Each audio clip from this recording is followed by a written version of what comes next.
A barefoot child walks into a roadside diner full of outlaw bikers during the worst snowstorm Black Hollow, Tennessee has seen in 30 years. He's soaking wet. He's shaking. And he's holding a dead man's pendant in his fist. What he says next will change everything, because these men weren't looking for redemption tonight. But redemption just found them. This is the story of the Iron Vultures, not heroes, not villains, but broken men who made a promise to a dead brother they failed to keep.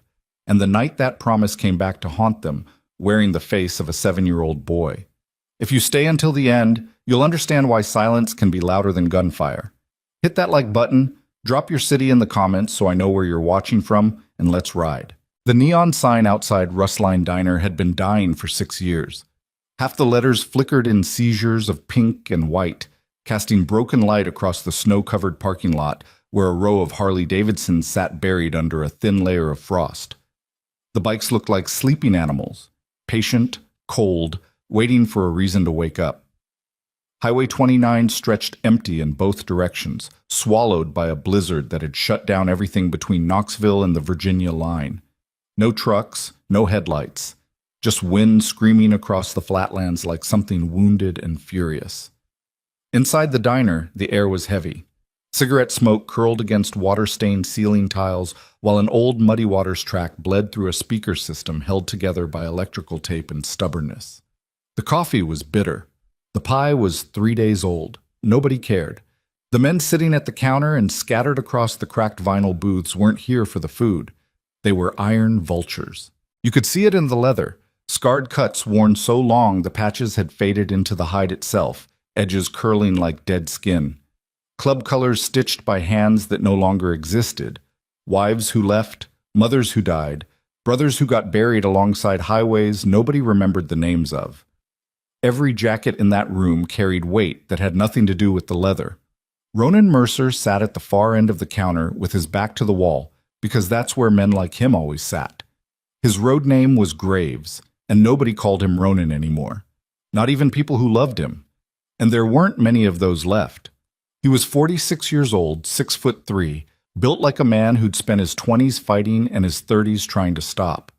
A scar ran from his left ear down the side of his neck and disappeared beneath his collar like a river cutting through stone. Another one split his right eyebrow in half. His knuckles were flat and wide from years of connecting with things harder than bone, but his eyes were the thing people remembered. Dark, tired, ancient in a way that had nothing to do with age. Eyes that had seen the exact moment life leaves a man's body and never quite recovered from the view. He wrapped both hands around a coffee mug that had gone cold 20 minutes ago and stared at nothing. Beside him sat Deacon, the club's sergeant-at-arms, a wiry man with a silver beard and a voice like gravel dragged across broken glass. Deacon had done 8 years in federal prison for something he never talked about, and the silence he brought back from those walls had become permanent. He communicated in nods, grunts, and the occasional sentence that landed like a fist. Further down the counter, 2 younger members, Harlow and Cade, argued quietly about a carburetor rebuild while picking at plates of cold eggs. Harlow was 28, lean, tattooed from wrist to jawline, with hands that shook slightly when he wasn't holding a wrench. He'd been clean for 14 months. Every single day of those 14 months was a war he fought before breakfast. Cade was barely 23, fresh-faced beneath the dirt, still carrying the kind of nervous energy that hadn't been beaten out of him yet. He looked up to the older men with something between fear and worship, and none of them had the heart to tell him that everything he admired in them was built on top of damage. There were 8 more scattered through the diner, some alone, some in pairs, all of them carrying the same invisible architecture of loss that held the club together stronger than any bylaw ever could. The storm howled outside, the windows rattled, the coffee machine hissed and clicked, and then the front door opened. Cold air hit the room like a slap. Snow swirled across the linoleum floor in a white spiral that melted almost instantly under the diner's stale heat. Every head in the room turned. A boy stood in the doorway. He was small, terrifyingly small, maybe 7 years old, though hunger and exhaustion had carved his face into something that looked both younger and older at the same time. He wore a t-shirt 3 sizes too big, soaked through and clinging to his narrow frame like a second skin. No shoes. His feet were red and raw against the frozen ground, toes curling involuntarily against the cold tile. His hair was plastered to his forehead. His lips were bluish gray, but his eyes were wide open, not crying, not screaming, just aware. The kind of awareness that children shouldn't have. The kind that only comes from learning very early that the world will hurt you and nobody is coming to stop it. In his right hand, clenched so tight his knuckles had gone white, he held something small and metallic, a pendant on a broken chain, cracked down the middle, catching the neon light in brief, stuttering flashes. The diner went silent. Not the comfortable silence of men who've run out of things to say. The other kind. The kind that happens when something walks into a room and changes the temperature of every soul in it. The boy's chest heaved. His breath came in shallow, ragged bursts, vapor rising from his mouth like smoke from a dying fire. He looked at the room full of bikers, massive, scarred, dangerous men draped in leather and ink and years of violence. And he didn't flinch. He didn't step back. He planted his bare feet on that cold tile floor and opened his mouth. "My uncle's selling me tonight." 5 words, delivered in a voice so steady it was devastating. Not a plea, not a scream, a report. The way a child speaks when they've already accepted that adults are capable of the worst things imaginable, and the only question left is whether anyone will do something about it. Nobody moved. Harlow's fork froze halfway to his mouth. Cade's hand tightened around his coffee cup hard enough to crack the handle. Deacon's jaw clenched so tight the muscles in his neck stood out like cables. Graves set his mug down slowly. The ceramic made a small, precise sound against the counter that seemed impossibly loud in the silence. He turned on his stool and looked at the boy, really looked at him. And something behind his eyes shifted. Not softened, shifted. Like tectonic plates grinding against each other deep underground. Then he saw the pendant. His breath stopped. It was a small iron vulture, the club's original road emblem, hand-forged, one of only 12 ever made. They'd been cast by the founding members 20 years ago in a barn outside Chattanooga, each one given to a brother who'd earned it in blood. Graves had one in a locked drawer in his trailer. Deacon had one around his neck right now, hidden beneath 3 layers of flannel. And the last one he'd seen had been hanging from the rearview mirror of a Harley Softail belonging to a man named Caleb Ryder. Caleb Ryder, who died 9 years ago on a stretch of Highway 64 outside Waynesboro when a drug convoy opened fire on a group of civilian cars, and Caleb rode his bike directly into the gunfire to draw attention away from a minivan full of kids. He took 4 rounds in the chest and still managed to lay his Harley sideways across both lanes, blocking the convoy long enough for the van to escape. He bled out on the asphalt before anyone could reach him. They found his bike destroyed. They found his body broken. They never found his pendant. Until now. Graves stood up slowly. He was a big man, and when he moved, the room felt it. His boots hit the floor with a sound like distant thunder. He walked toward the boy, not fast, not slow, each step deliberate, controlled, carrying the weight of a man who understood that what happened in the next 30 seconds would determine something he couldn't take back. He crouched down in front of the child. His knees cracked. His leather jacket creaked. Up close, he could see the bruises. Old ones fading yellow on the boy's forearms. Newer ones darkening purple along his collarbone. A split in his lower lip that had healed and reopened so many times it had become a scar. Graves reached out one massive, scarred hand, slowly, the way you'd approach a wounded animal. And the boy flinched, but didn't pull away. "Where'd you get that?" Graves asked. His voice was low, rough, barely above a whisper. The boy looked down at the pendant in his fist, then back up at Graves. "My mama gave it to me before she died. Said it belonged to my daddy. Said if I ever needed help, find the men who wear the bird." Something cracked inside Graves's chest, not a sound anyone else could hear.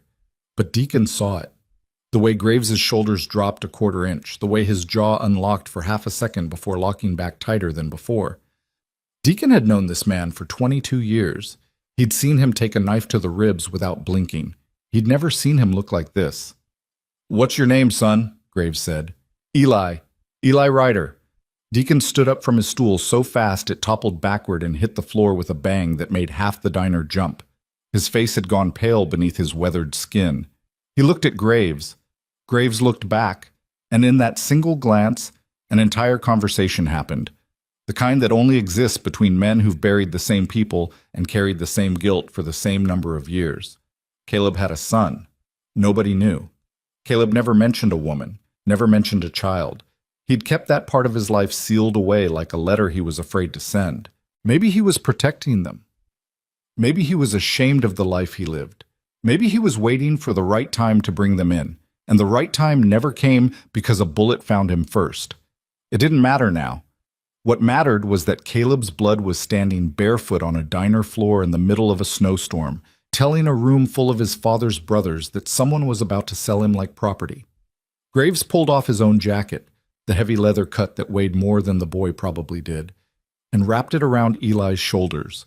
The jacket swallowed the child entirely. Only his face poked out from the collar, pale and sharp, and watching everything with those ancient, exhausted eyes. "When?" Graves asked. "Midnight," Eli said, "at the train place, the one by the bridge." Graves looked at the clock above the register.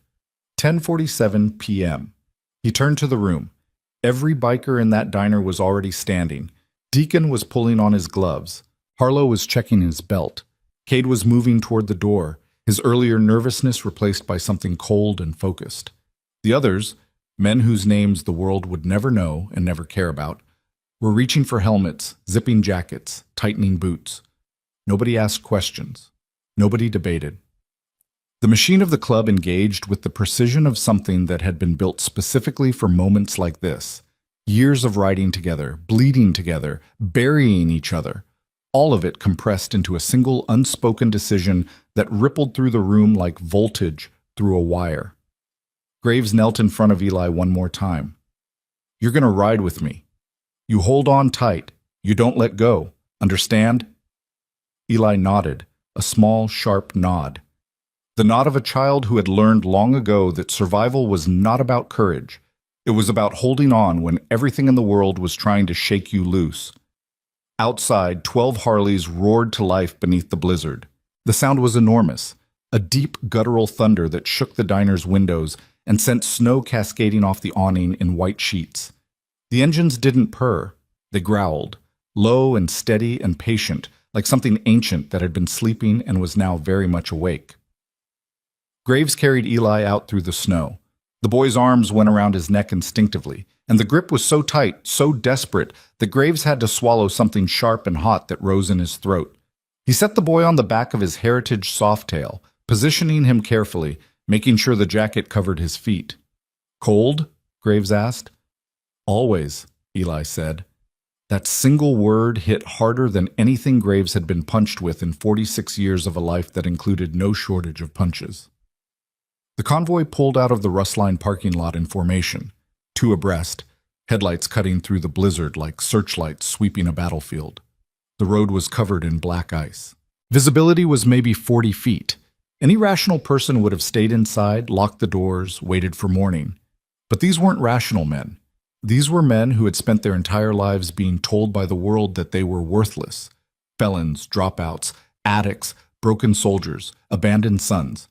And the only thing that had ever given them a reason to keep breathing was the idea that somewhere, someday, their damage might actually be useful. That the violence they carried could be turned outward, aimed at something that deserved it. Tonight, they had a target. The ride took 37 minutes through frozen backroads that wound through the Appalachian foothills like scars across the landscape. The trees were black and skeletal against the gray sky. The wind cut sideways across the road in gusts that rocked the bikes and made the younger riders grip their handlebars white-knuckled. Eli pressed his face against Graves's back and closed his eyes. The leather smelled like oil and smoke, and something else he couldn't name, something that felt impossibly like safety. He'd never felt that before, not once in his entire short life. His mother, a quiet woman named Sarah who worked double shifts at a laundromat in Kingsport, had done her best. She'd kept them moving, kept them hidden, kept Eli's existence a secret from the club and from the world because Caleb had asked her to. If something happens to me, Caleb told her once, standing in the doorway of a motel room with engine grease on his hands and fear in his eyes, you disappear. You take him, and you go where nobody knows my name. She did. For 6 years, she did. Then the cancer found her, fast and vicious, the kind that doesn't negotiate. She fought it long enough to make sure Eli knew her face, knew her voice, knew that he had been loved even if the world had done everything possible to make that love invisible. She died in a county hospital with no insurance, no family, and a 7-year-old boy holding her hand who didn't cry because she'd asked him not to. Be brave, baby. Be so brave. He was brave. He was brave when the state couldn't find placement and handed him to his Uncle Wade because blood was blood and paperwork was easier than caring. He was brave when Wade drank. He was brave when Wade screamed. He was brave when the belt came out, when the cigarettes came too close, when the night stretched into black hours of silence broken only by the sound of bottles hitting walls. He was brave until the night he heard Wade on the phone talking numbers, talking about a meeting, talking about him like he was inventory. That's when Eli opened his mother's box, the one she told him never to open unless he had no one left, and found the pendant, a photograph of a man on a motorcycle, and a note written in her careful handwriting. Find the iron bird. They'll know what it means. He walked 6 miles through the snow in bare feet to find the only diner with motorcycles parked outside. And now he was riding through the storm on the back of a Harley, holding on to a stranger who smelled like his father's jacket, heading toward a freight yard where men were waiting to buy him. The trailer park where Wade lived sat in a bowl of dead earth between 2 ridgelines, a cluster of rusting single-wides connected by extension cords and shared misery. Graves signaled the convoy to kill headlights half a mile out. 12 bikes rolled through the darkness on idle, engines whispering instead of roaring, tires crunching softly on frozen gravel. They stopped at the edge of the property. Graves handed Eli to Harlow. Stay with him. Anything moves that isn't us, you ride. Harlow nodded, pulling the boy close. Eli looked up at him, this tattooed, trembling, recovering addict who had once tried to end his own life in a gas station bathroom, and saw something in Harlow's eyes that children are uniquely equipped to recognize. Not strength, damage, the particular kind of damage that makes a person incapable of looking away from someone else's pain. You're shaking, Eli whispered. Harlow looked down at his hands, then back at the boy. Yeah, I do that sometimes. Me too. Harlow's throat tightened. He put his hand on the boy's head and held it there, and neither of them said anything else. Graves led the others through the trailer park on foot. The snow muffled their boots but couldn't hide the weight of them. 12 men moving in synchronized silence, spreading across the lot like shadows with mass. They'd done this before. Different places, different reasons, but always the same choreography. The choreography of men who understood that sometimes the only language the world respects is the physical presence of people willing to do violence on behalf of someone who can't. Wade's trailer was the last one in the row, set apart from the others by a patch of dead grass and a chain-link fence missing half its panels. The yellow porch light buzzed over the door, attracting moths that spun in dizzy circles against the bulb. Through the window they could see movement, shadows, the blue flicker of a television. Graves stepped onto the porch. The wood groaned under his weight. He knocked once, twice, not hard, not soft. The knock of a man who wanted you to know exactly how little he cared about your door. Footsteps inside, a lock turning.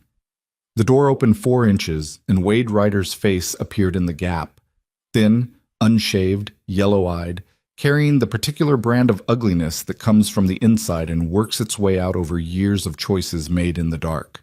He smelled like bourbon and sweat and something sour that lived in the walls of places where hope had given up and moved out. He saw Graves. His eyes went wide. Then he saw the others, lined up behind Graves on his porch, on his walkway, standing in his yard, leather cuts barely visible in the darkness, breath rising in white clouds like smoke from a furnace. And the blood drained from his face so completely he looked like a man watching his own death walk toward him in formation. "Where's the boy?" Wade said, trying to sound angry but producing only fear. "Safe," Graves said, "which is more than you were planning for him." Wade's hand moved toward the door frame, maybe reaching for the door, maybe reaching for something behind it. He never finished the motion because Deacon's hand shot through the gap and seized his wrist with the grip of a man who had spent 8 years learning exactly how much pressure it takes to make bone grind against bone. Wade screamed. The door swung open. Inside, the trailer was exactly what they expected. Filth, bottles, fast food containers growing things. An ashtray overflowing beside a phone with a cracked screen showing a text thread full of numbers, times, locations, business communications, the logistics of selling a child. On the kitchen counter, beside a loaded .38 revolver, sat a manila envelope stuffed with cash. A down payment.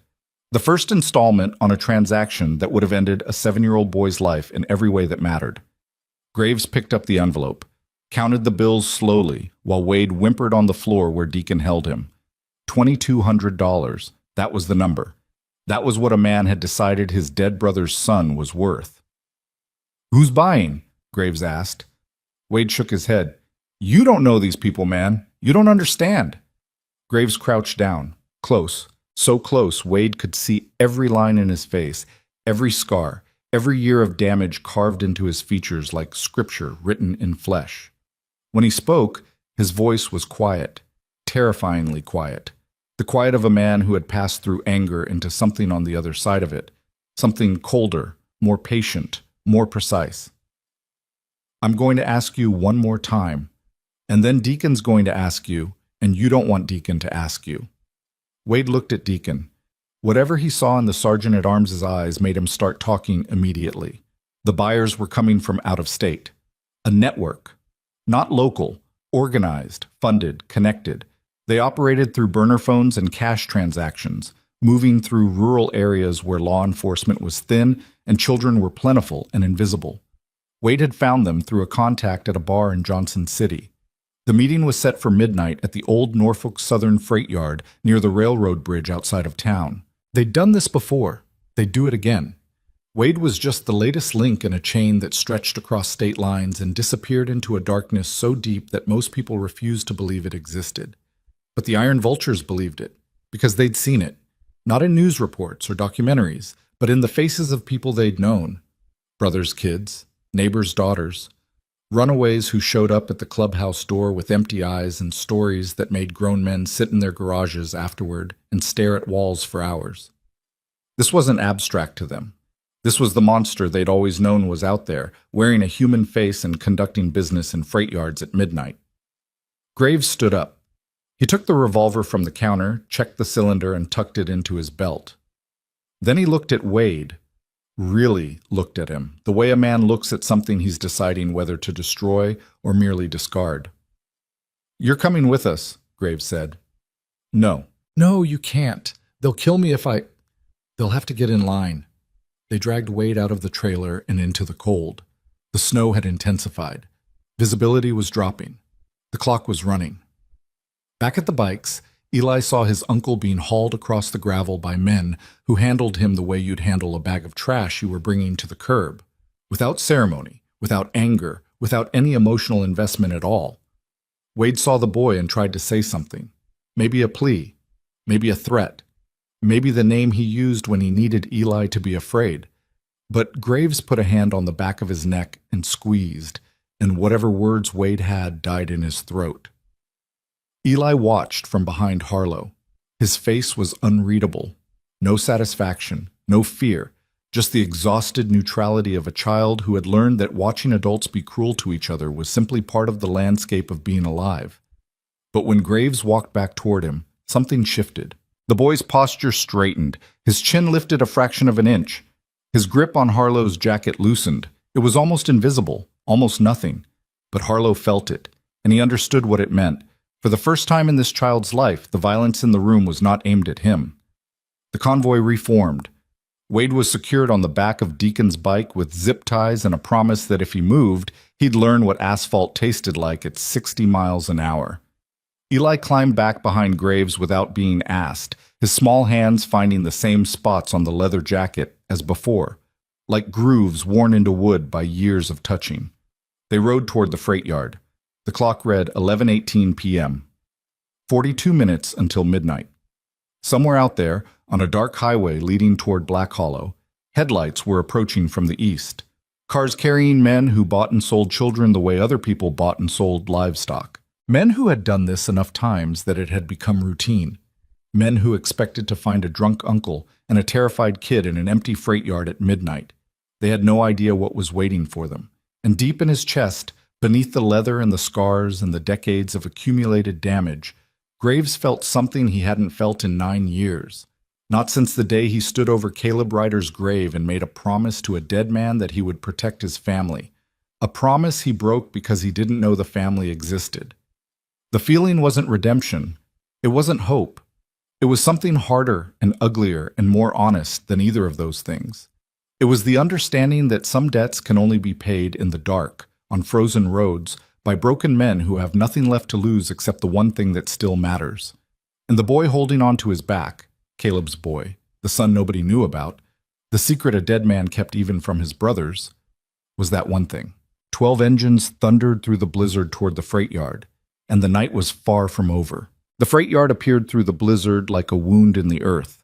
Rusted rail cars stretched in broken rows across 3 acres of frozen mud and cracked concrete, their sides streaked with years of rain damage and graffiti so old it had faded into abstract smears of color that meant nothing anymore. A chain-link fence surrounded the perimeter, but sections had been torn open by scrappers and vandals long ago, leaving gaps wide enough to drive a truck through.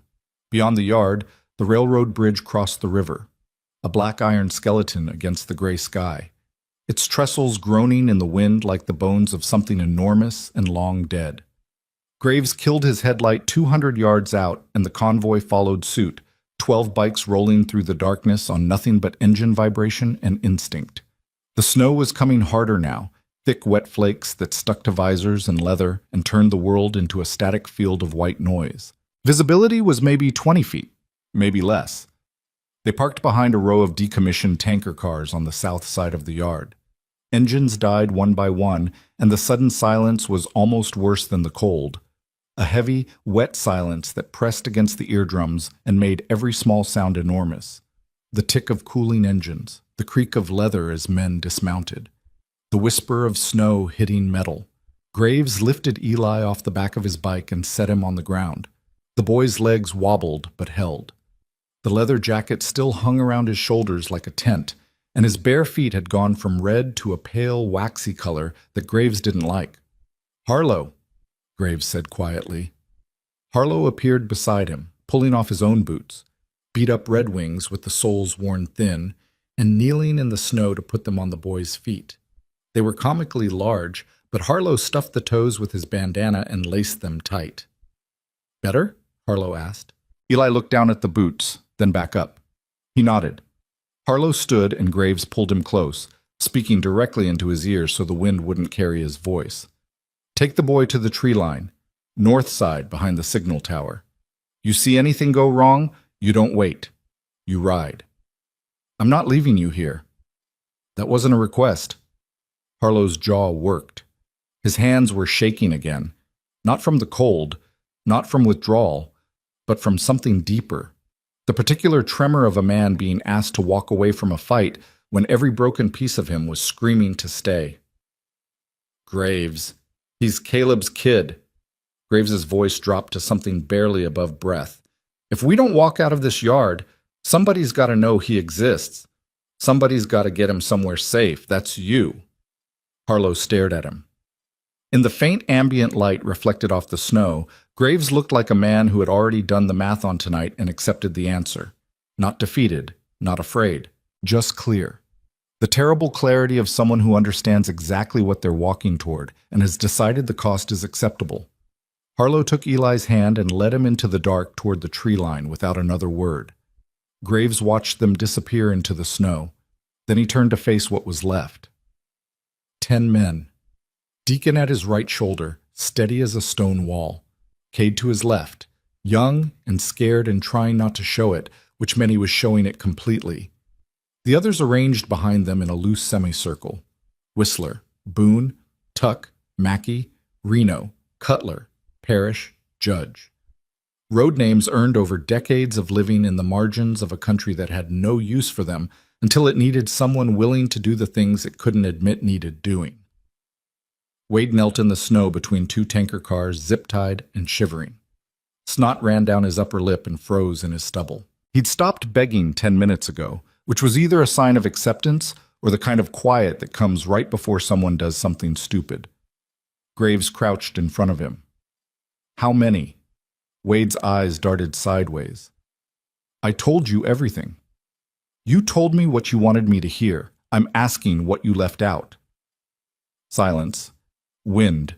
The distant groan of the railroad bridge. There's a spotter, Wade finally said. His voice had gone flat, drained of everything except the raw animal need to survive the next 5 minutes. They always send somebody ahead. Drives through the yard an hour early to make sure it's clean. Gray sedan, one guy. If he doesn't call back, they don't come. Graves looked at Deacon. Deacon checked his watch. 11:31. If they sent him an hour early, he's already here, Deacon said. Every man in the group went still, not frozen, activated. The particular stillness of people shifting from preparation to execution, eyes scanning the darkness, ears filtering the wind for sounds that didn't belong. Cade spotted it first. There. He pointed toward the east end of the yard where a faint glow pulsed between two freight containers. Not headlights. A phone screen. Someone sitting in a parked car with the engine off, watching. Graves stood. He looked at the glow for a long moment, calculating distance, angles, approach routes. Then he turned to Deacon and held up 2 fingers. Deacon nodded and tapped Tuck and Boone on the shoulders. The 3 men peeled away from the group and moved east, disappearing into the maze of rail cars like smoke dissolving into darkness. 2 minutes passed. 3. The wind changed direction and brought with it the faint, acrid smell of exhaust. A car that had been running recently. Then a sound. Short. Muffled. The thud of a car door being opened from the outside, followed by a brief commotion that lasted maybe 4 seconds before going silent. Deacon's voice came through the dark, low, and steady. Clear! They dragged the spotter back to the group. He was a heavy-set man in a puffy jacket and work boots, mid-40s, with a Bluetooth earpiece still clipped to his ear and a phone in his pocket showing a GPS map of the freight yard with a pin dropped at the north end. His nose was bleeding where it had met Tuck's elbow, and his eyes were wide with the particular shock of a man who had walked into what he thought was an empty room and found it full of wolves. Graves took the phone, scrolled through the recent calls. One number, called 4 times in the last hour. He held the screen in front of the spotter's face. When's your next check-in? The man said nothing. His jaw was clenched, his eyes fixed somewhere over Graves's shoulder, performing the silence of someone who had been trained not to talk. Professional. This wasn't some local creep Wade found at a bar. This was infrastructure. Graves felt the weight of that realization settle into his chest, like cold water filling a basement. This was bigger than one transaction, bigger than one kid. These people had systems, protocols, spotters and check-in schedules and GPS pins. This wasn't desperation. This was industry. He looked at Deacon, and Deacon looked back, and the same understanding passed between them without words.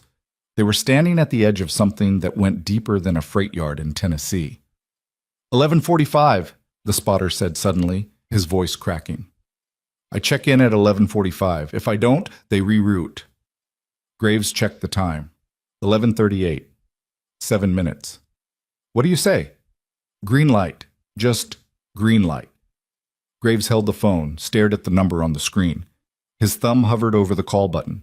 Around him, 10 men waited in the snow, their breath rising in synchronized clouds, their eyes fixed on his face. This was the decision.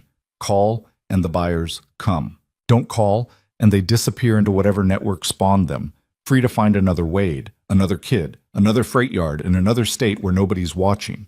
They'd do it again. Next week? Next month. The machine doesn't stop because one deal goes bad. The machine just reroutes. But calling meant the buyers would come here, to this yard, where Eli was hiding in the tree line 50 yards away, where the only thing standing between a trafficking network and a 7-year-old boy were 10 damaged men with no legal authority, no backup, and a moral certainty that wouldn't mean anything if things went wrong.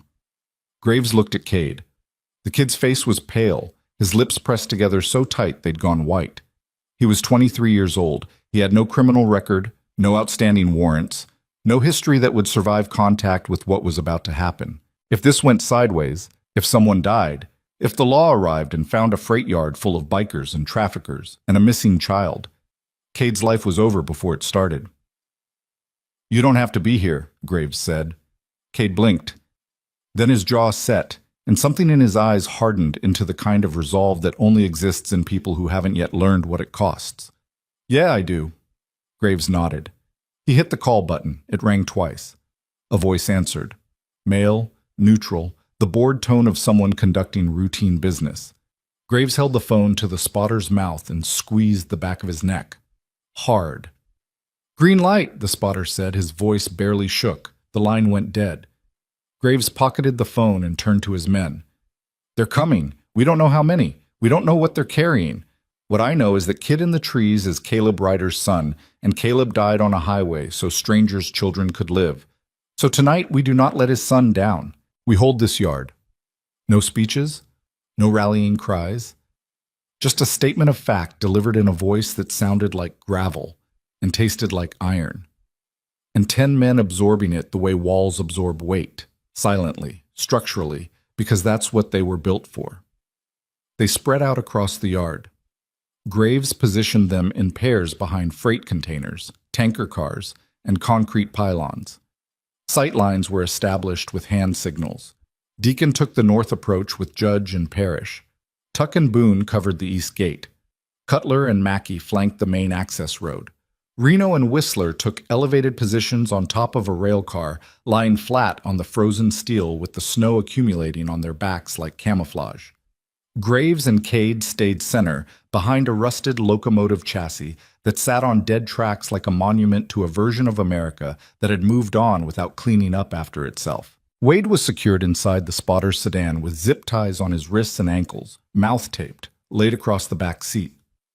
The spotter sat beside him, similarly restrained. The car was parked behind a maintenance shed on the west side, out of sight. Then they waited. The minutes were enormous. Each one stretched across the frozen yard like something physical. Something you could feel pressing against your chest, slowing your heartbeat, making the air thicker. Cade's breathing was too fast. Graves put a hand on the young man's shoulder without looking at him, and the pressure alone brought Cade's respiration down 2 notches. Not calm, controlled. There's a difference. "First time?" Graves asked, still scanning the north approach. Cade swallowed. "For something like this?" "Yeah. Keep your hands visible until they're not. Don't swing first, don't swing last, swing when it matters." "How do I know when it matters?" "You'll know." Cade wanted more than that. He wanted instructions, a manual, a step-by-step guide to surviving the next 20 minutes. But Graves didn't have those things. What Graves had was 30 years of experience that boiled down to one fundamental truth. You can't prepare for violence. You can only decide in advance what you're willing to do, and then when the moment comes, you find out if you meant it. 11:56. The wind shifted south, and then, at the far end of the yard, headlights appeared. 2 vehicles, moving slowly through the north gate, tires crunching on frozen ground, high beams cutting through the snow in long white cones that swept across the rail cars like searchlights. The first was a black SUV, late model, tinted windows, running lights off.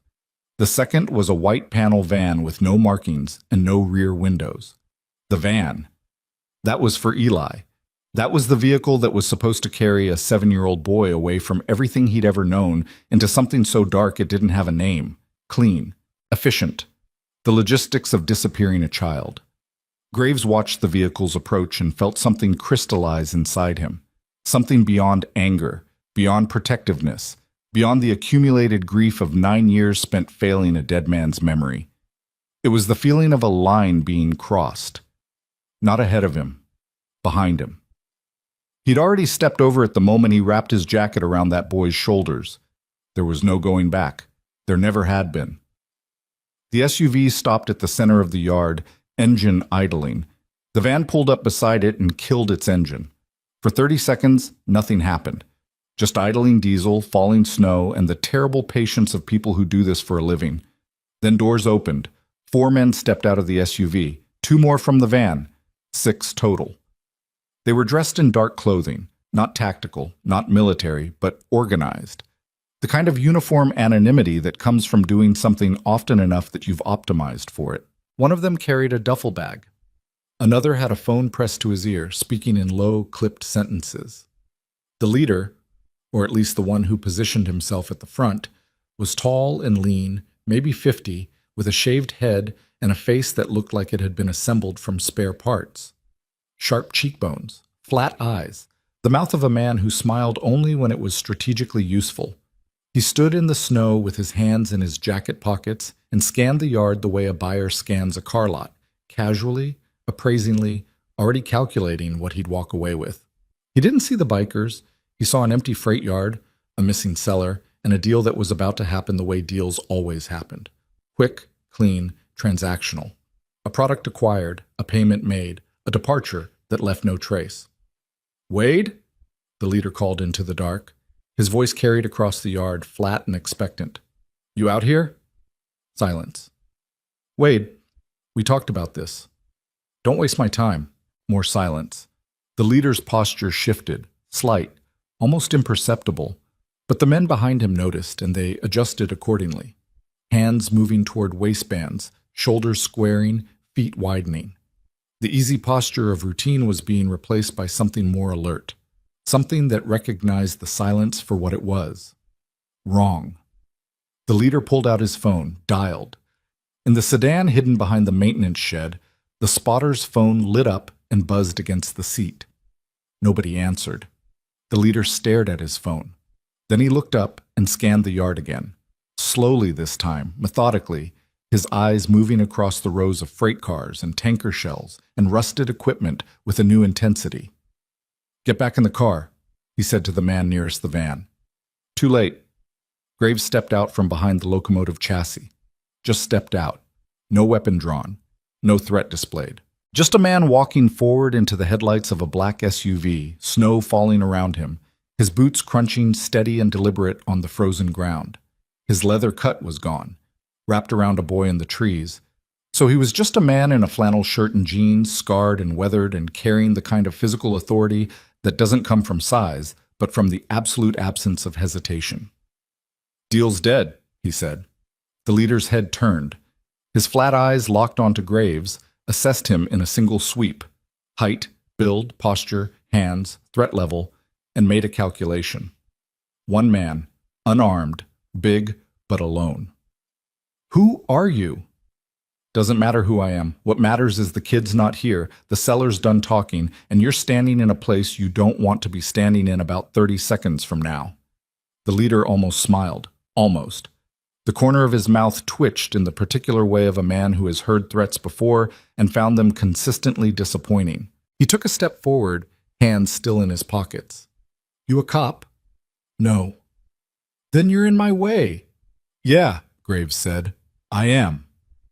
The leader studied him for another 2 seconds. Then he glanced over his shoulder at his men and made a small gesture with his chin, barely a movement, the kind of signal that only works between people who've done this together many times. 2 of the men moved left. 1 moved right, flanking, spreading the geometry, creating angles that would make one man very difficult to defend. Graves didn't move. He stood in the headlights, snow accumulating on his shoulders, his breath rising in slow, steady plumes, and he waited. He waited because timing was everything, and because the men spreading out around him were about to discover that the geometry of this yard was not what they thought it was. "Last chance," the leader said. "Walk away." Graves looked at him, looked through him, into the years of transactions, the inventory of children, the clean vans and duffel bags and check-in schedules. Into the industry of it, the efficiency. The way these men had turned the worst thing a human being could do into a business model. "I don't walk away," Graves said. "That's not something I do." The leader's hand came out of his pocket. In it was a compact pistol, black, snub-nosed, held low against his thigh with the casual grip of a man who'd held one 1,000 times. Behind him, his men produced weapons of their own. The math was clear. 6 armed men against 1 unarmed biker in a freight yard at midnight. Except the math was wrong. Graves raised his right hand, open-palmed, high above his head, and held it there. For 1 second, nothing happened. Then the floodlights ignited. Reno and Whistler hit the portable spots from the top of the rail car, 2 industrial flashlights with beams strong enough to blind it 50 yards. And the yard erupted in white light that turned the falling snow into a wall of burning static. The traffickers flinched, staggered, hands went to eyes. And from every shadow in the freight yard, the iron vulture stepped forward. Deacon from the north, moving with the silent, measured pace of a man who had spent 8 years in a place where movement meant survival. Judge and Parrish flanking wide. Tuck and Boone closing the east. Cutler and Mackey emerging from behind the access road pylons like ghosts given weight and purpose. Cade stepping out beside Graves, hands shaking, jaw set, eyes burning. 10 men surrounding 6. The leader spun, saw leather cuts in every direction, saw road-worn faces and scarred hands, and the absolute unwavering stillness of men who were not performing aggression but simply existing in a state of readiness that predated this moment by decades. His gun hand wavered. "You shoot. You'd better kill all of us," Graves said, "because the ones still standing are going to make sure nobody ever finds your teeth." The snow fell between them. The floodlights hummed. The leader's flat eyes moved from face to face around the circle, doing the new math, the real math, and finding an answer he didn't like. But he didn't lower his weapon. And in that frozen second between calculation and decision, Graves saw something in the leader's eyes that changed everything. Not fear. Recognition. The man was looking past Graves, past the bikers, into the tree line beyond the yard where the signal tower stood against the dark sky. He was looking at the tree line where Harlow was hiding with Eli, and he smiled. "There's the product," the leader said softly. Graves didn't turn around. He didn't need to. He heard it, the sound that rearranged every molecule of air in the freight yard. Eli's voice, distant, high, cutting through the wind like a blade. Screaming, not at the traffickers, not at the bikers, at something behind him, in the trees, that no one had seen coming. Graves's blood went cold, because in that moment he understood with devastating clarity what the spotters' check-in had actually signaled. Not that the deal was safe, that the perimeter was clear for the second team, the one already in the woods. Graves ran, not toward the traffickers, not toward the guns, toward the trees, toward the scream that had just torn through the freight yard like a razor across skin, high and sharp, and carrying the particular frequency of a child's terror, the kind that bypasses every rational thought in a man's brain and plugs directly into something older, deeper, something that existed before language and will exist long after it's gone. Behind him, the yard erupted. The leader fired first. The shot cracked through the frozen air and punched into the steel wall of a freight container 6 inches from where Graves had been standing a half-second earlier. Then everything collapsed into chaos. Deacon charging the leader low and hard, driving his shoulder into the man's midsection with the force of a freight train hitting a deer. Judge and Parrish swarming 2 of the traffickers from opposite sides. Tuck catching a third with a chain across the forearm that sent a pistol spinning into the mud. The yard became a grinding machine of bodies and noise, fists connecting with bone, boots sliding on frozen gravel, men grunting and swearing and bleeding in the snow-lit dark. But Graves didn't see any of it. He was already past the perimeter, crashing through dead brush and frozen undergrowth, branches whipping across his face and arms as he sprinted toward the signal tower where he'd sent Harlow and Eli. His lungs burned. The cold air felt like swallowing glass. His boots punched through crusted snow with every stride, and he could hear his own heartbeat so loud it seemed to exist outside his body, hammering against the night like a second set of footsteps running beside him. He found Harlow first. The young biker was on the ground between 2 pine trees, face down in the snow, his body curled around itself in the fetal position. Blood, dark, almost black in the low light, pooled beneath his head and soaked into the frozen earth. His right hand was still extended towards something he'd been reaching for when he went down. His left was pressed against his side where his jacket was torn open and the fabric had gone wet and heavy. No Eli. Graves dropped to his knees beside Harlow and grabbed his shoulder, turning him over. Harlow's face was a mess. Split eyebrow, swollen cheekbone, blood running from his nose in a steady stream that had already begun to congeal in the cold. But his eyes were open, conscious, unfocused, but present. "How many?" Graves said. Harlow coughed.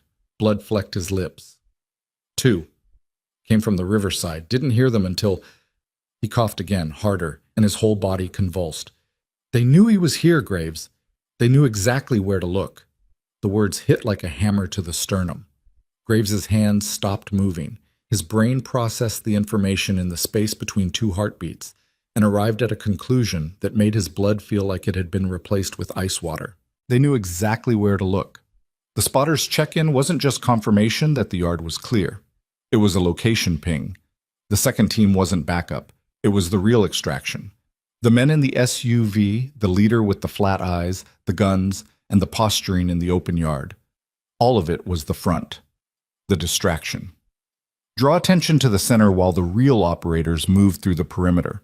These people didn't just buy children, they engineered the acquisition. "Which way?" Graves said. Harlow's hand trembled as he pointed east, toward the river, toward the railroad bridge that crossed the water in a span of black iron and rotting timber, leading to the far bank where a road connected to the interstate 2 miles out. They had an exit route. They had a plan. They had Eli. Graves stood. His body made the decision before his mind finished processing it. Feet moving, arms pumping, lungs expanding against the frozen air.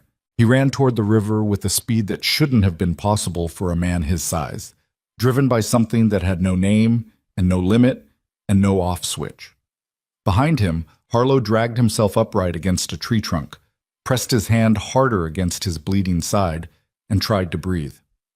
The railroad bridge was 300 yards from the signal tower through dense pine forest that grew right to the riverbank.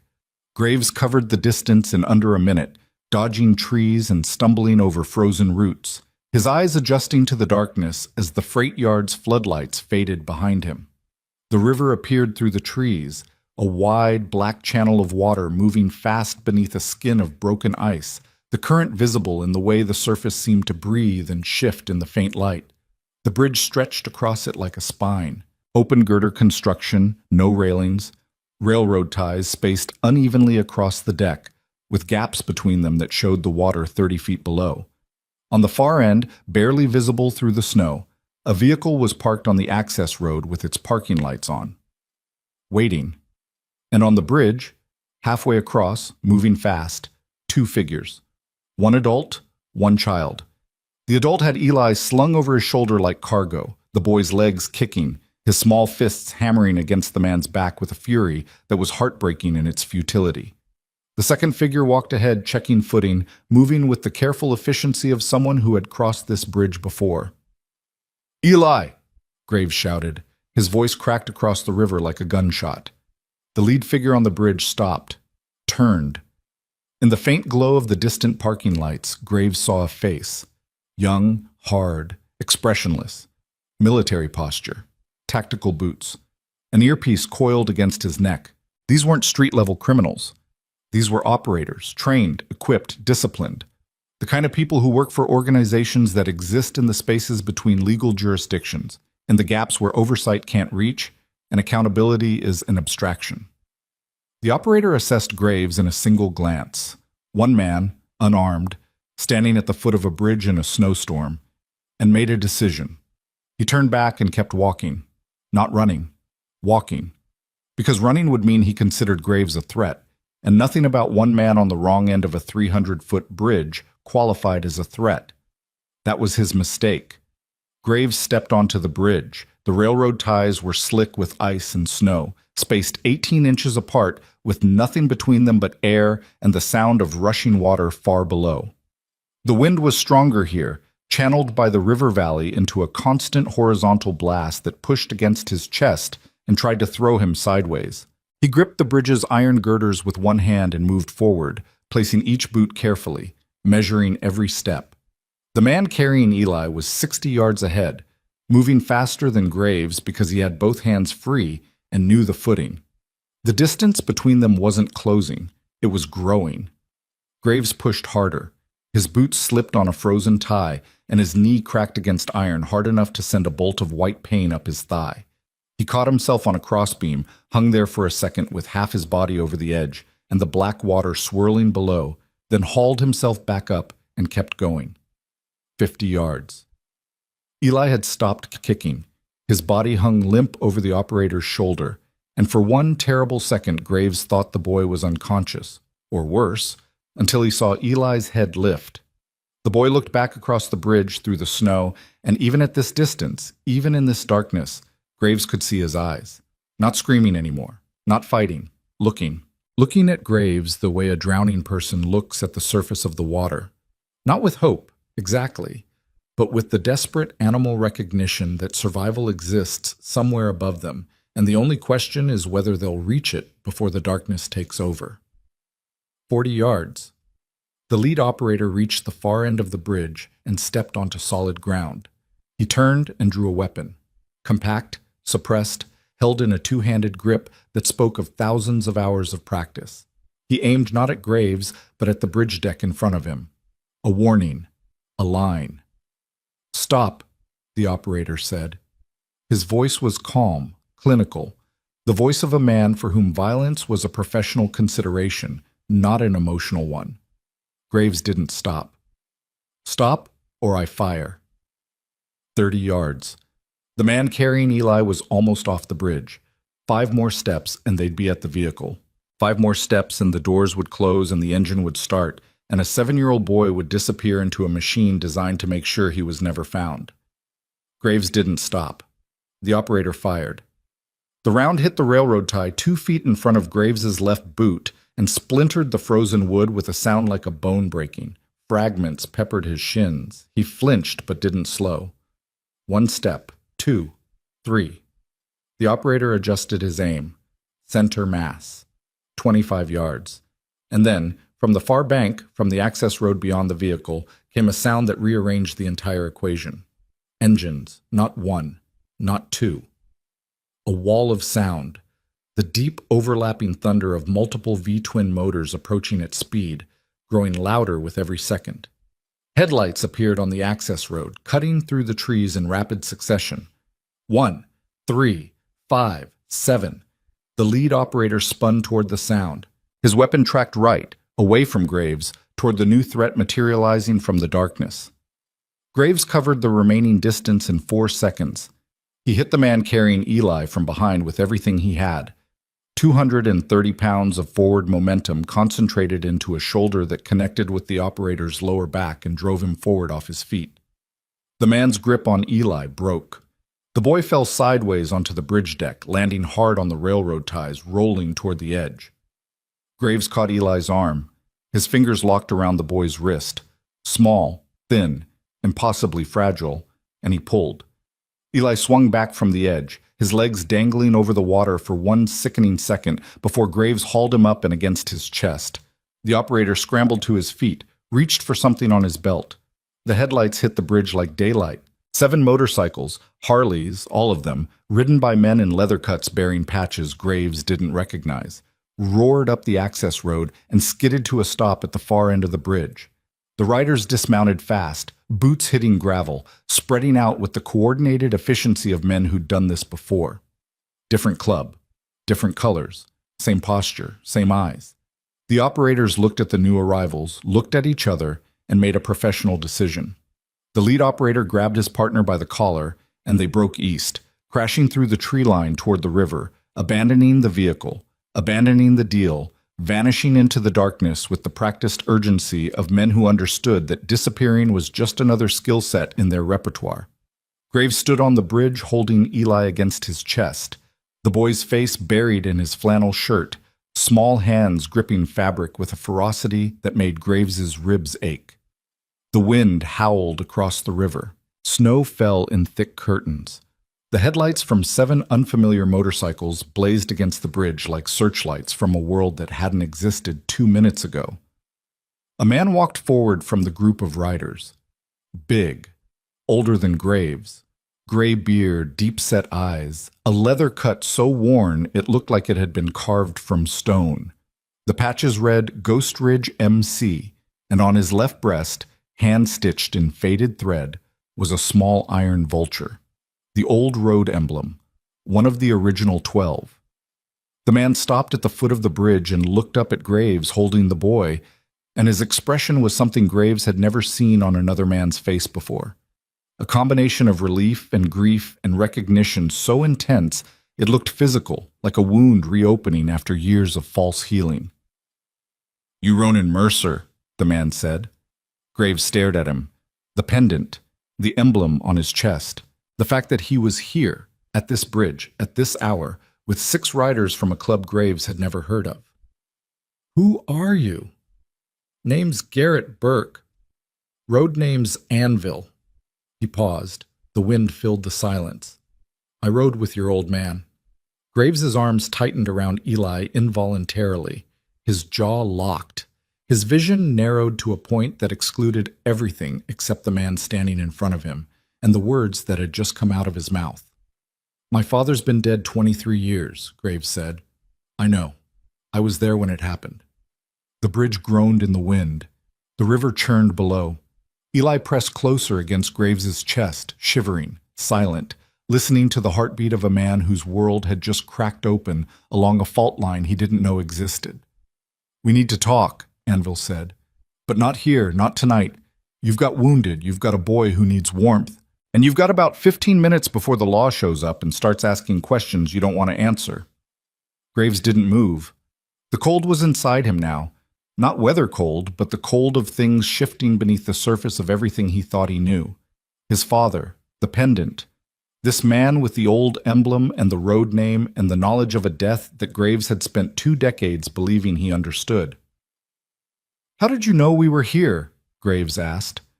Anvil's eyes moved to the boy in Graves's arms, then back to Graves. "Because I've been watching that child for 3 years, waiting for someone to come for him." 3 years? "His mother contacted me before she died, told me who his father was, told me what she was afraid of, asked me to watch from a distance until the right time." "Why didn't you take him yourself?" Anvil's face did something complicated. The muscles around his eyes tightened, then released, then tightened again, as if he were fighting a war behind his own skull. When he spoke, his voice carried a weight that had nothing to do with volume. "Because the people who took your father are the same people who just tried to take this boy. And until tonight, I wasn't sure which side of that line you stood on." The words hung in the air between them like smoke that wouldn't dissipate. Graves heard them, processed them, and felt the architecture of his entire life, every assumption, every story, every piece of inherited history, begin to fracture. The people who took your father, not killed, took. His father, Thomas Mercer, original Iron Vulture's road captain, who died in a single-vehicle motorcycle accident on Route 11 outside Maryville in the winter of 2003 when Graves was 23 years old. That's what Graves was told. That's what the police report said. That's what the club said. Single vehicle. Icy road. Speed. Impact. Closed casket. Closed casket. Graves had never questioned it, never had a reason to. Men who live like his father lived die the way his father died. Fast, violent, and without explanation. It was the natural order. You ride, you fall. The road takes you. The club mourns, the world moves on. But now a man he'd never met was standing in the snow with a dead rider's emblem on his chest, telling him the story was wrong. That the accident wasn't an accident, that the death wasn't a death, that the closed casket might have been closed for reasons that had nothing to do with the condition of the body inside it. If there even was a body inside it. "I need you to stop talking," Graves said. His voice had changed, flattened, gone somewhere past emotion into a register that was purely mechanical. "I need you to stop talking right now." "I understand." "You don't understand anything." "Ronan, don't call me that." Silence. The wind, the river. Eli shivering against his chest. Somewhere in the freight yard behind them, the sound of the fight had stopped. Either Deacon and the others had won, or they hadn't. Either way, sirens would come. Anvil reached slowly into his jacket and produced a folded envelope, old, creased, stained along one edge with something that might have been coffee or might have been blood. He held it out. "Your father wrote this. Before. I've been carrying it for 23 years waiting for the moment it would matter. He extended his arm. It matters now. Graves looked at the envelope, at the handwriting visible on the front, faded, angular, written in the kind of blocky capitals that men who work with their hands default to when they need words to carry weight. It read, "For Ronan, when he's ready." Graves did not take the envelope. His hands were full. One arm held Eli. The other hung at his side, clenched into a fist so tight the tendons in his forearms stood out like bridge cables. "You hold on to that," Graves said. "You're going to tell me everything, but right now I've got men bleeding in that yard and a boy who hasn't slept in 2 days. So you either ride with us to the clubhouse or you disappear back into whatever hole you've been watching from for 3 years." Anvil held his gaze. Then he lowered the envelope, tucked it back inside his jacket, and nodded once. "I'll ride with you." They moved fast after that. Anvil's riders took the access road east to loop around to the main highway, while Graves carried Eli back across the bridge and through the woods toward the freight yard. The boy didn't speak, didn't cry, just held on with a grip that seemed to exist in a dimension beyond physical strength, the grip of a child who had run out of everything except the ability to not let go. The yard was quiet when they emerged from the tree line. Deacon stood in the center of the clearing, chest heaving, blood on his knuckles, and a cut above his left eye that would need stitches but wouldn't get them. Judge sat on the bumper of the SUV, holding his right arm at an angle that suggested something was broken or dislocated. Tuck was zip-tying the last of the traffickers. 4 men on their knees in the snow, wrists behind their backs, faces down. The leader was among them. His flat eyes stared at the ground. His shaved head had a gash across the crown that leaked blood down his face in slow red streams. Whatever calculation he'd been making when he pulled his weapon had arrived at an answer he hadn't planned for. 2 of the traffickers were unconscious.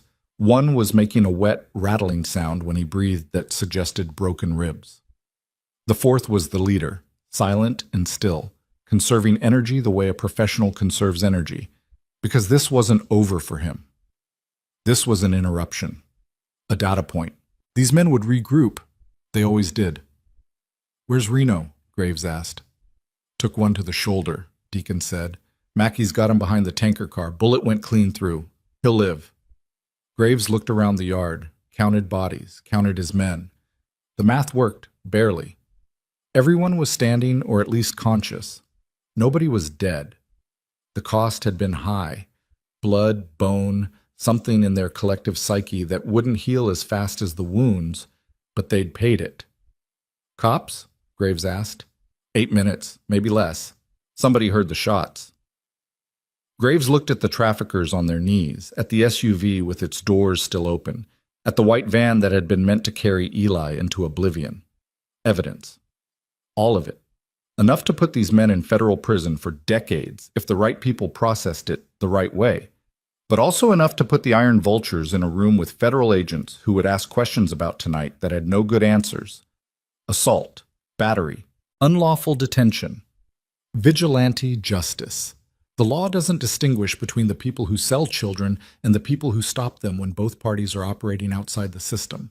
The law only sees the system and everything that isn't the system, and the Iron Vultures had never been inside the system. Not once, not ever. "We leave them," Graves said, "tied, with the van, with the phones. Let the evidence do the talking." Deacon looked at the leader on his knees, then at Graves. "And if they talk about us?" 12 bikers stopped them from buying a kid in a freight yard. You think a DA is going to chase that? I think a DA is going to chase whatever makes his career. Graves set Eli down on the bumper of the SUV. The boy's eyes were half closed. Exhaustion was winning the war against adrenaline, pulling him toward a shutdown that his body desperately needed. Graves pulled the leather jacket tighter around the boy's shoulders and turned back to Deacon. "Then we don't exist tonight. Wade goes back to his trailer. The spotter goes in the sedan. We were never here. Wade knows our faces. Wade knows if he opens his mouth about us, we open ours about him. And what we have on him ends his life. He'll keep quiet." Deacon waited. His jaw worked. Blood dripped from his eyebrow onto the snow, each drop making a small pink crater in the white surface. "And the Ghost Ridge boys?" Deacon said quietly. Graves felt the question land somewhere deep in his chest. Ghost Ridge MC, Anvil. The envelope. His father's handwriting. The words that were still ringing inside his skull, like a bell that refused to stop vibrating. The people who took your father are the same people who just tried to take this boy. Later, Graves said. We deal with that later. They cleared the yard in 4 minutes.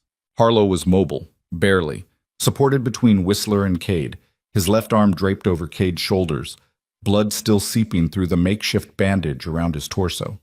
Reno walked under his own power, but his face was the color of old paper, and his right arm hung useless. The rest were battered, bruised, running on adrenaline and the stubborn refusal to acknowledge pain until they were somewhere safe enough to collapse. Wade was cut loose from the sedan and left in his trailer with a promise that was delivered without words. Just Deacon standing in his doorway for 10 seconds, looking at him, letting the silence communicate everything that needed communicating. Wade nodded, kept nodding, would probably keep nodding for the rest of his life. The convoy reformed on the highway outside the freight yard. 12 Iron Vultures bikes and 7 Ghost Ridge machines. 19 Harleys in total, their engines filling the valley with a sound that was too large for the landscape, too alive for the hour, too defiant for the storm that was still trying to bury everything under silence and snow. Graves sat on his bike with Eli pressed against his back. The boy's breathing had evened out. He was asleep, actually asleep, and his cheek resting against Graves's spine, his small hand still curled into the fabric of the flannel shirt, even in unconsciousness. The grip of a child who had learned to hold on even while dreaming, because in his experience, the world took things away the moment you relaxed. Anvil pulled his bike alongside Graves at the front of the formation. The old man's face was unreadable in the darkness, all shadows and angles, and the faint reflection of distant headlights in eyes that had been watching and waiting for years. "The clubhouse," Graves said. "You follow. You don't talk to my men until I say. You don't show that envelope to anyone." Anvil nodded. "And when we get there, you tell me everything, starting with my father, starting with how a dead man writes a letter." Anvil's expression shifted. Not guilt, not sympathy. Something more dangerous than either. The expression of a man who has been carrying a truth so heavy that the prospect of finally setting it down feels less like relief and more like detonation. "You sure you want to know?" Anvil said. Graves looked ahead at the dark highway, at the snow swirling in the cones of 19 headlights, at the road stretching into the Appalachian Mountains where the Iron Vultures clubhouse sat hidden among the pines, like a fortress built by men who had nowhere else to go. Behind him, against his back, Caleb Ryder's son slept the first safe sleep of his life, breathing slowly, dreaming of nothing, held in place by the leather and warmth of a man who had failed everyone he'd ever promised to protect until tonight. "I'm sure," Graves said. And the convoy rolled forward into the dark, carrying 19 engines, 2 wounded men, a sleeping boy, a dead man's letter, and the first fracture in a lie that had held the Iron Vultures together for 23 years. Whatever was in that envelope was going to change everything, and nothing about what came next was going to be safe. The Iron Vultures clubhouse sat at the end of a dirt road that didn't appear on any map, carved into a clearing between pine ridges so dense that sunlight only reached the ground for about 3 hours a day. The building itself was a converted lumber mill. Stone foundation, timber walls, a corrugated metal roof patched so many times it looked like a quilt made of rust. 2 garage bays flanked the main entrance, their doors permanently half open, revealing workbenches buried under engine parts, and tools that hadn't been organized since the Clinton administration. A hand-painted sign above the front door read, "Iron Vultures MC, Easties, 1989, the letters faded to ghosts by decades of Appalachian weather." They arrived at 2:47 a.m.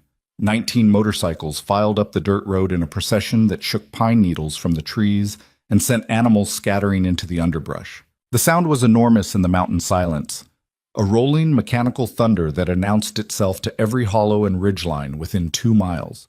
Graves led the column with Eli still asleep against his back, the boy's breathing so steady and deep that it seemed impossible given what he'd survived in the last 5 hours. The bikes parked in 2 rows outside the main building, Iron Vultures on the left, Ghost Ridge on the right, separate. The divide was deliberate and everyone understood it without a word being spoken. Trust hadn't been established. Proximity didn't equal alliance. Graves dismounted carefully, cradling Eli against his chest as he swung his leg over the seat. The boy stirred but didn't wake. His fingers tightened reflexively on Graves's shirt, then relaxed. Graves carried him inside and laid him on the old leather couch in the back room, the one that smelled like motor oil and decades of cigarette smoke, sagging in the middle from years of bodies heavier than this child's. He pulled a wool blanket from the shelf, tucked it around Eli's shoulders, and stood there for a moment looking down at the boy's face. In sleep, Eli looked like Caleb. The resemblance hit Graves in a place he didn't have armor for. The shape of the jaw, the way the hair fell across the forehead, something in the architecture of the cheekbones that was unmistakably Ryder. Caleb's face, stripped of years and damage and restarted in miniature. A second draft of a man who never got to finish the first one. Graves pulled the door shut quietly and walked into the main room. It was already tense. The Iron Vultures had spread across their usual positions. Deacon at the bar, Judge in the corner with his arm in a makeshift sling fashioned from a bandana and duct tape, Tuck and Boone by the garage entrance, Cade sitting on the floor with his back against the wall and his knees drawn up, staring at nothing. Whistler was patching Reno's shoulder wound at the workbench with a first aid kit that was mostly empty and a bottle of whiskey that was doing double duty as antiseptic and anesthetic. Reno sat rigid, jaw locked, eyes fixed on the far wall while Whistler worked a needle through his skin with hands that were surprisingly steady for a man who'd just been lying flat on top of a frozen rail car. Harlow sat apart from the group. He'd refused treatment for his own wounds until Reno was handled, which was either selflessness or guilt, or both. His face was swollen and discolored, one eye nearly shut, and the bandage around his torso had soaked through twice. He held a cup of coffee in both hands, not drinking it, just letting the heat transfer into his fingers while he stared at the steam. The Ghost Ridge riders stayed near the front door. 7 men, standing in a loose cluster, their posture respectful but alert. They hadn't removed their jackets, hadn't sat down, hadn't touched anything. Guess who understood that the line between guest and intruder in a clubhouse depends entirely on context, and tonight's context was loaded. Anvil stood slightly ahead of his men, the envelope still hidden inside his jacket, his gray eyes moving slowly across the room, reading the walls, the photos, the patches, the history embedded in every surface. His gaze lingered on the row of framed photographs above the bar. Dead riders. Members who'd been buried or burned or simply disappeared into the vast American nowhere that swallows men who live outside the lines. He stopped on one photo. Thomas Mercer, road captain, 1967 to 2003. The photo showed a man in his mid-30s standing beside a Harley shovelhead in what looked like a gas station parking lot. Lean, angular, with dark eyes and a jawline that Graves had inherited along with everything else. The scars, the silence, the inability to leave a room without knowing where every exit was. Thomas Mercer looked like a man who carried something heavy and had made peace with the weight, or at least had learned to walk under it without showing the strain. Anvil stared at the photograph for a long time. Then he turned and found Graves watching him. The room felt like a grenade with the pin halfway out. "Everybody out," Graves said. Deacon looked up. "No." "Deacon? I said no." The sergeant-at-arms set his whiskey glass on the bar with a sound that carried more authority than a shout. "Whatever this man has to say about Thomas, he says it to the table. Not to you alone, not in a back room. This club buried your father. This club mourned him. If the story's wrong, we all hear it wrong together." Graves and Deacon locked eyes.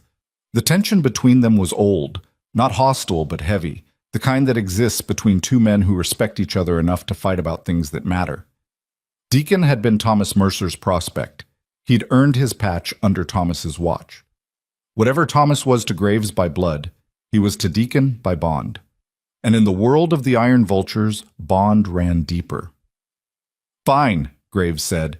He pulled a chair from the nearest table, turned it backward, and sat with his forearms crossed over the backrest. "Talk."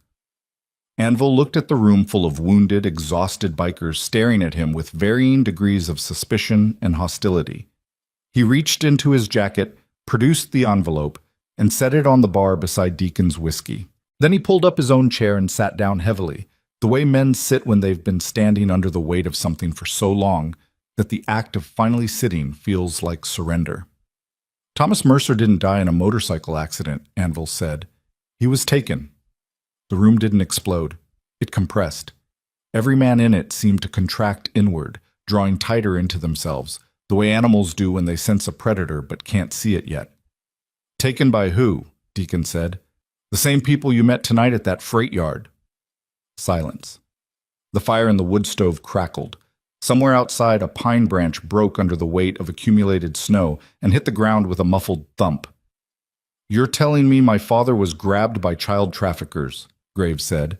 His voice was flat, controlled, the kind of controlled that exists 1 degree above detonation. I'm telling you, your father discovered a network, had been tracking it for months.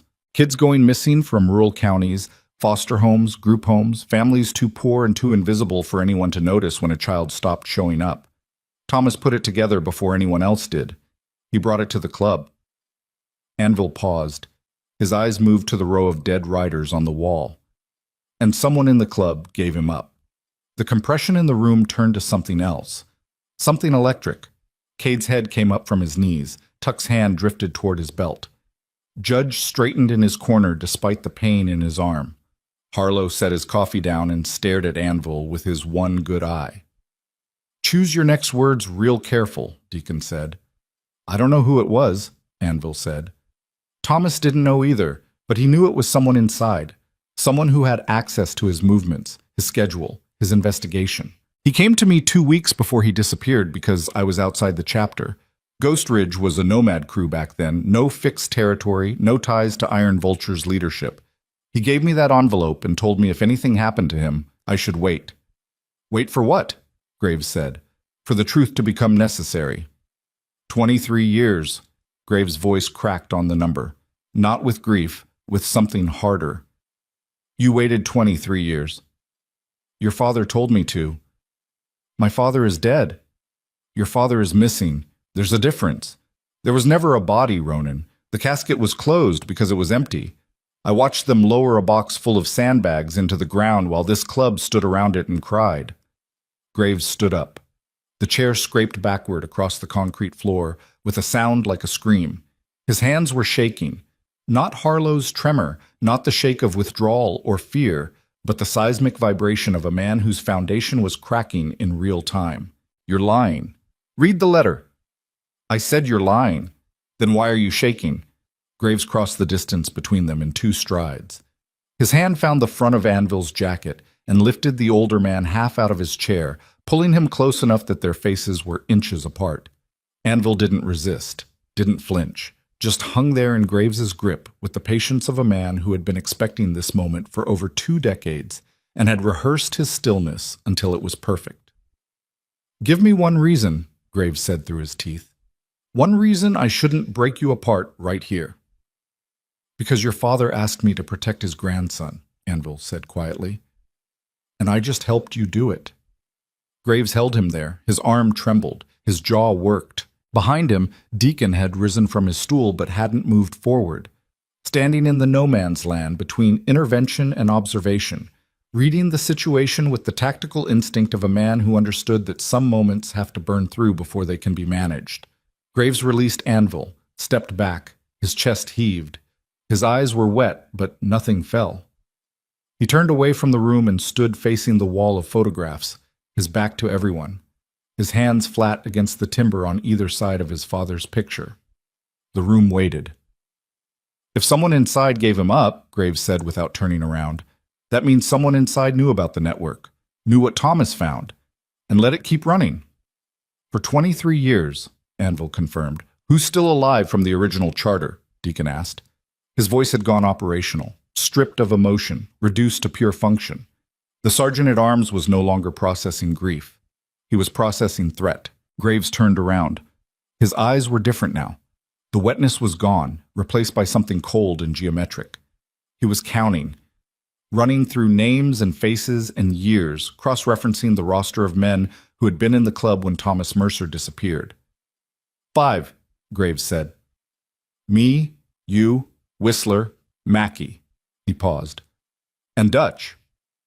The name landed in the room like a stone dropped into still water. Ripples moved outward through every face, every posture, every pair of eyes. Dutch, Raymond Dutch Kessler, former president of the Iron Vultures.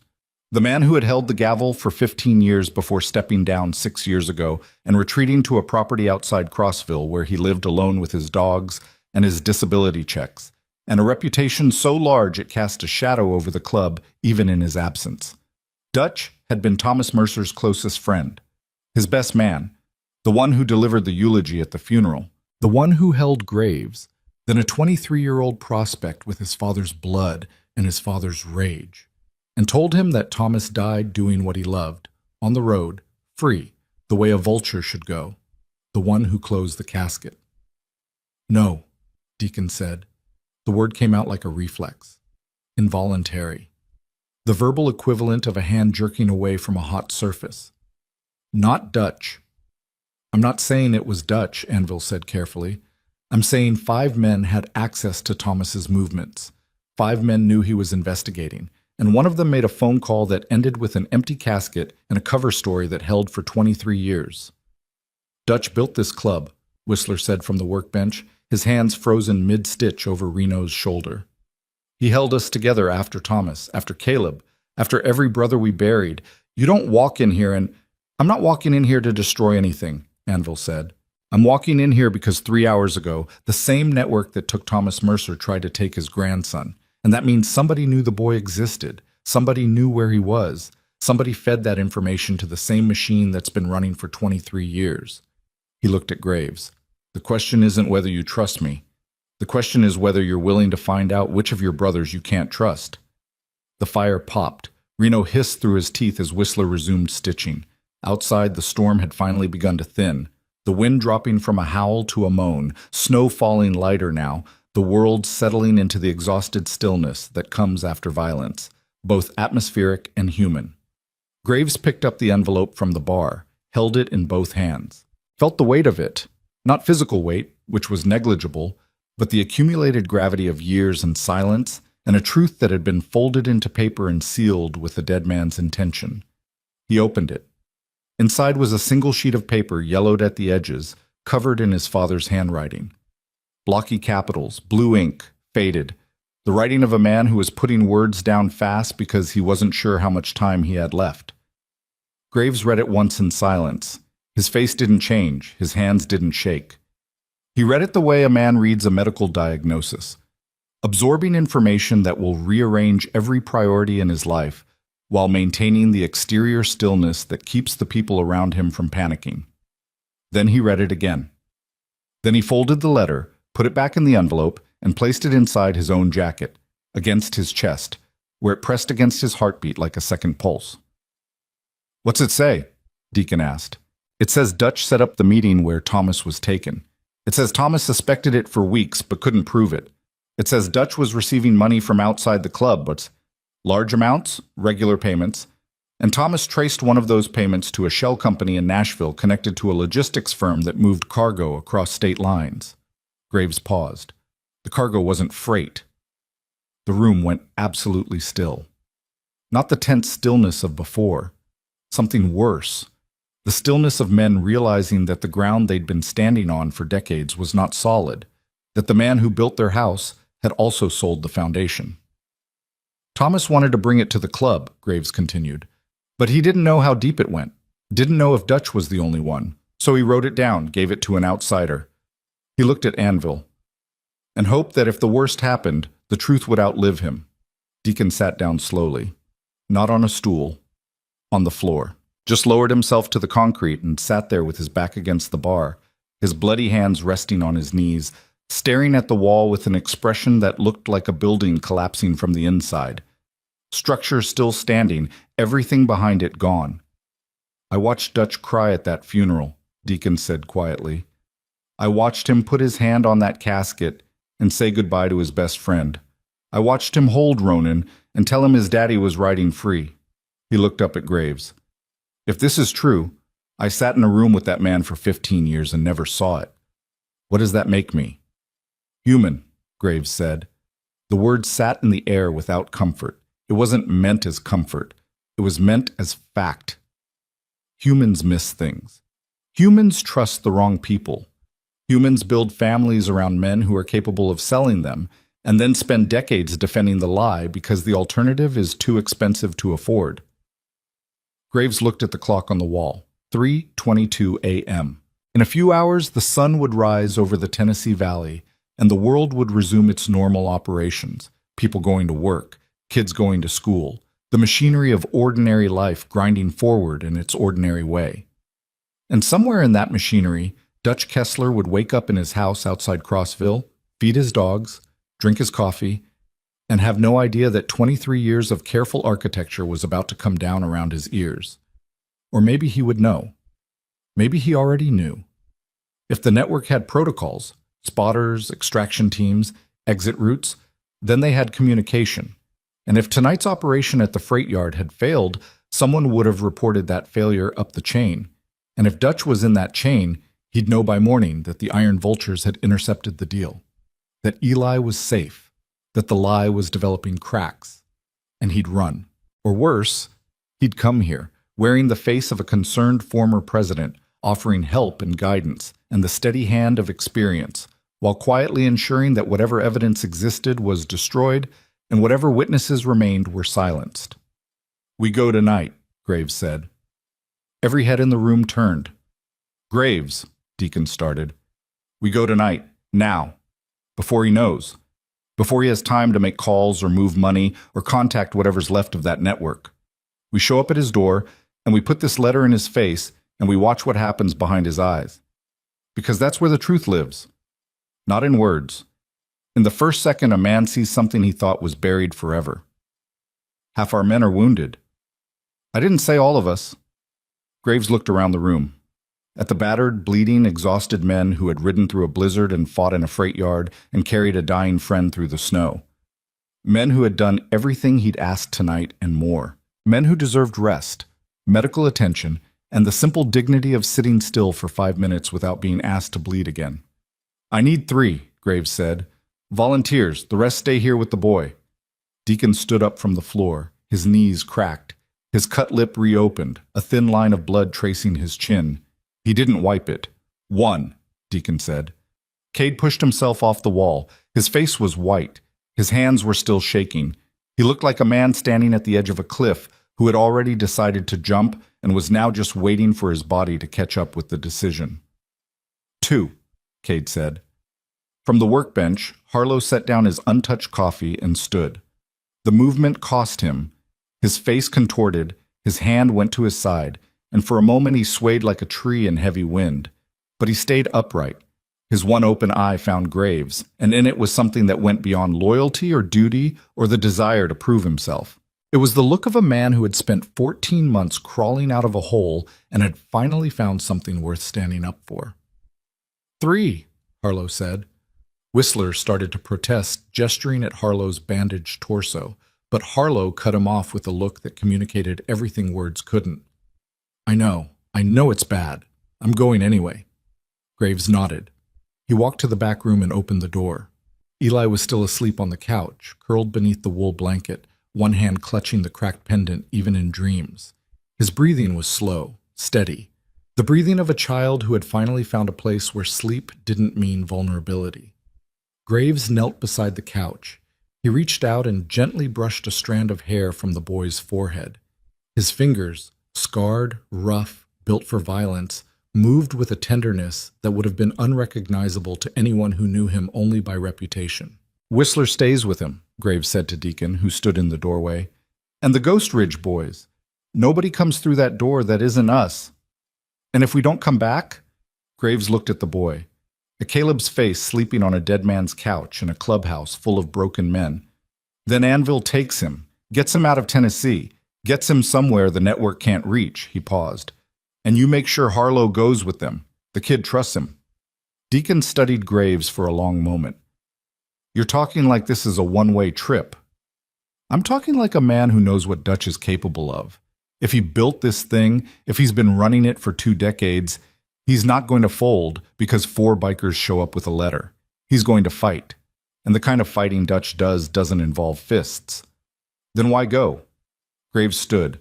He looked at Deacon with an expression that was beyond determination, beyond anger, somewhere in the territory of men who have made calculations about their own mortality and arrived at a number they can live with. Because my father would have gone. Because Caleb would have gone. Because that boy in there doesn't get a future unless somebody tears down the machine that's been hunting his family for a generation, and I'm done waiting for somebody else to do it. He walked past Deacon into the main room. 4 bikes. 4 men. A 30-mile ride to Crossville on frozen roads in the dead hours before dawn. Harlow was already outside, wincing as he mounted his bike, his jaw locked against the pain radiating from his torso. Cade sat on his Sportster with his hands on the grips, knuckles white, staring ahead at the dark road with the expression of someone who had just realized that the version of himself that walked into the Rustline Diner 8 hours ago no longer existed. Deacon waited by his bike, watching Graves approach. When Graves reached him, Deacon grabbed his arm. Not aggressively. The way a brother grabs a brother when there's something that needs to be said before it's too late. If it's true, Deacon said, his voice barely above a whisper. If Dutch did what that letter says he did, I spent 15 years calling that man president, following his orders, trusting his judgment. I built my life around a man who sold us. He swallowed. I need to look him in the eye. I need to see it. Not for evidence, not for justice. For me. Graves put his hand on the back of Deacon's neck, held it there. The way men hold each other when words have reached their limit and physical contact is the only language left. You'll see it, Graves said. 4 engines fired in the dark. 4 headlights cut through the thinning snow. The road to Crossville wound through mountain passes and frozen hollows, and the kind of darkness that exists only in places where human civilization has decided not to bother. They rode in formation, Graves leading, Deacon on his right, Cade and Harlow behind. 4 men who were too tired, too wounded, too angry, and too certain to do anything except what they were about to do. The miles disappeared beneath their wheels, and at the end of the road, in a house on a hill surrounded by pine trees and silence, a man named Dutch Kessler sat in his kitchen with a phone in his hand and a look on his face that said he'd already heard about what happened at the freight yard. He was not surprised. He was not afraid.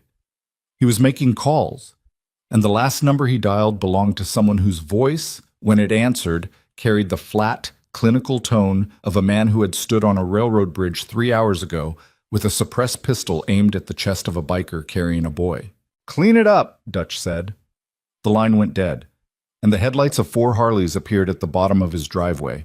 The driveway was 200 yards of frozen gravel, cutting uphill through a corridor of pines so tall and dense they blocked out what little moonlight remained.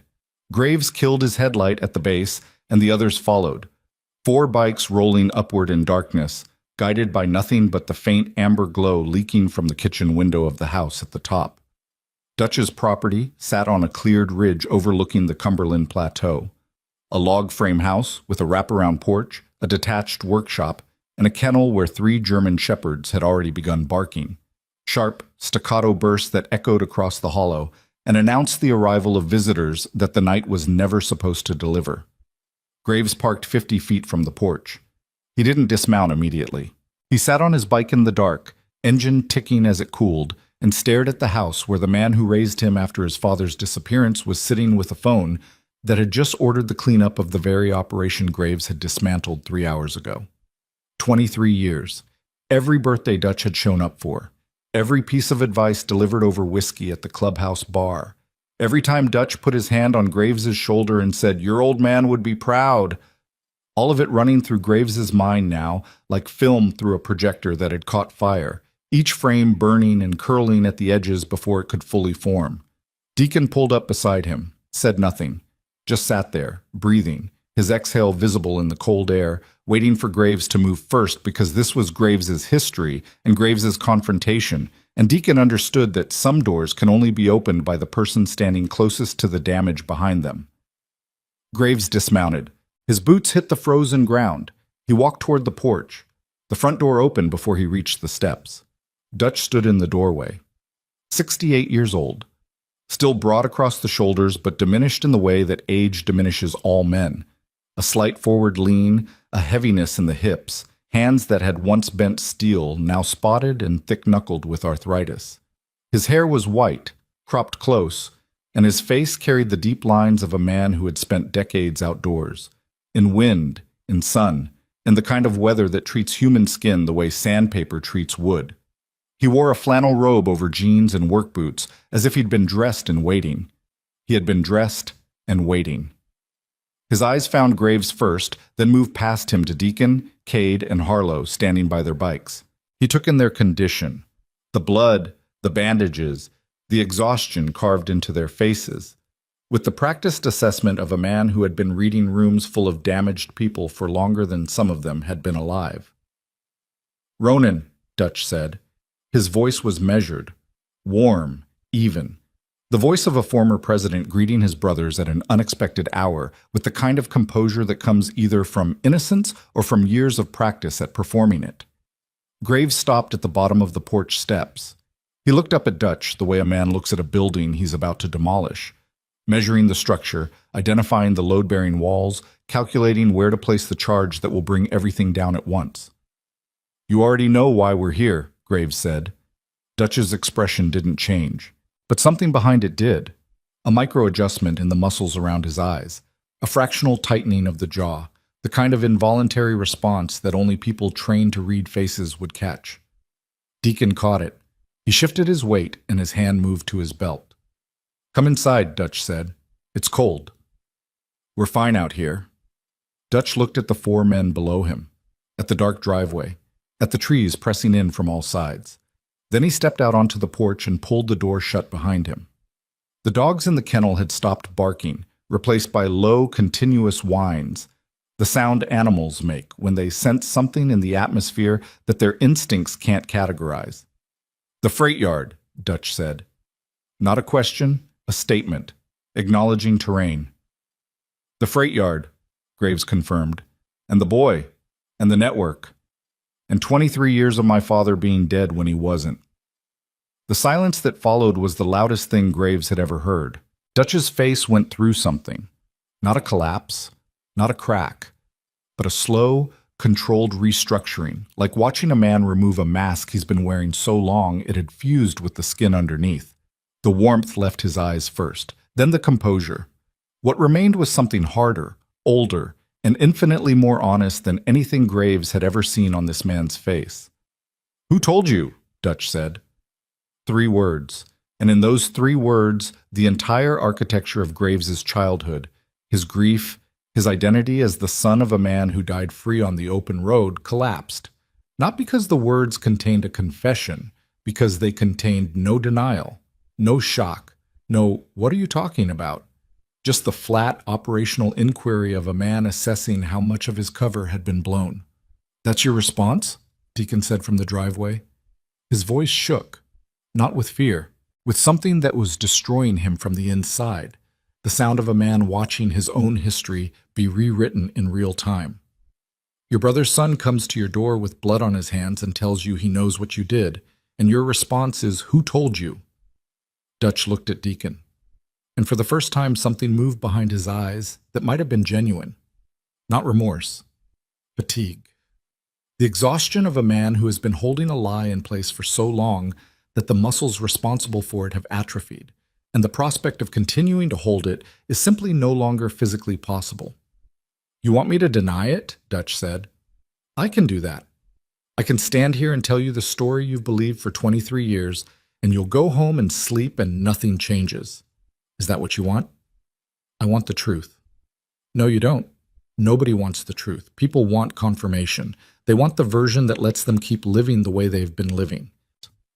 Dutch sat down on the porch rail. His boots dangled. He looked out over the dark valley below his ridge, the vast, sleeping landscape of a state that had no idea what was happening on this hilltop at 4 in the morning. "But you came here, so I'll give it to you, and then you can decide what it costs." He paused, lit a cigarette. The flame from the lighter illuminated his face for 2 seconds, every line, every shadow, every year, before dying and leaving him in the orange glow of the ember. "Thomas found them," Dutch said. "The network. He was always too smart for his own good, your old man. Noticed patterns, kids going quiet in the foster system, families that stopped existing overnight. He started pulling threads, and he wouldn't stop, even when I told him to. You told him to stop? Graves said. I told him to stop because I knew what he'd find at the end of those threads. Dutch drew on the cigarette. The ember flared. Me. The word landed on the porch like a body hitting the floor. I didn't build it, Dutch continued. I was brought in. Years before Thomas started looking, a man came to me, businessman, connected, the kind of money that makes problems disappear. And he made a proposition. Use the club's roots, the roads we already ran, the counties we already controlled, the relationships we already had with locals who didn't ask questions. Move product through the network, not drugs, not guns, kids. And you said yes. Graves's voice was something beyond human now, something stripped of everything except the raw mechanical function of speech. I said no 3 times. Then they showed me photographs of my daughter. The porch went silent. Dutch's cigarette hand trembled, just once, then steadied. Lena was 14, living with her mother in Knoxville.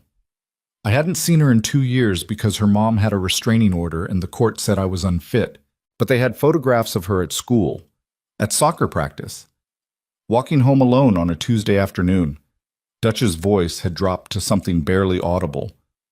They told me she'd be the first shipment if I didn't cooperate. My own daughter, and I believed them because I could see in their eyes that they'd done it before. So you gave them Thomas instead, Graves said. Dutch closed his eyes. I gave them Thomas instead. Nobody moved. The wind pushed through the pines. Somewhere far below the ridge, a truck shifted gears on a highway none of them could see, the sound rising through the valley like a mechanical sigh before fading into nothing. They were supposed to scare him, Dutch said. That was the deal. Grab him, take him somewhere, put enough fear into him that he'd stop looking. But Thomas fought. Of course he fought. He was Thomas. The cigarette had burned down to the filter. Dutch didn't notice. They didn't kill him. At least I was told they didn't kill him. They moved him, put him somewhere. I was never told where, and after that I was in. No exit, no negotiation, just a man standing in quicksand who'd already sunk past the point where struggling makes a difference. You could have come to the club, Deacon said. His voice was wrecked, raw, the voice of a man speaking through a throat full of broken glass. You could have told us. We would have. You would have done what? Gone to war against people who have judges in their pockets and law enforcement on payroll? People who move through systems you don't even know exist? I watched them operate for 23 years, Deacon. They don't lose. They don't get caught. They adapt. They replace. They continue. Dutch finally looked at the dead cigarette in his hand and flicked it into the snow. I did the only thing I knew how to do. I kept the club alive. I kept Lena alive. And I lived with the rest. You lived with it, Graves repeated. The words tasted like ash. You came to my house on the anniversary of his death every year. You brought bourbon. You sat with me. You told me stories about my father. His voice broke. Not into tears, into something sharper, a fracture that ran deeper than grief, into the bedrock of identity itself. You told me I was like him. You are like him. That's what terrified me. Graves reached into his jacket and pulled out the envelope. He held it up so Dutch could see the handwriting on the front. For Ronan, when he's ready. Dutch stared at the envelope, and for the first time his composure failed completely. His face collapsed, not dramatically, not cinematically, but in the quiet, devastating way that faces collapse when the last supporting structure gives way. His mouth opened, his eyes filled, not with tears of remorse, but with the helpless, flooding recognition of a man seeing proof that the person he betrayed had known all along.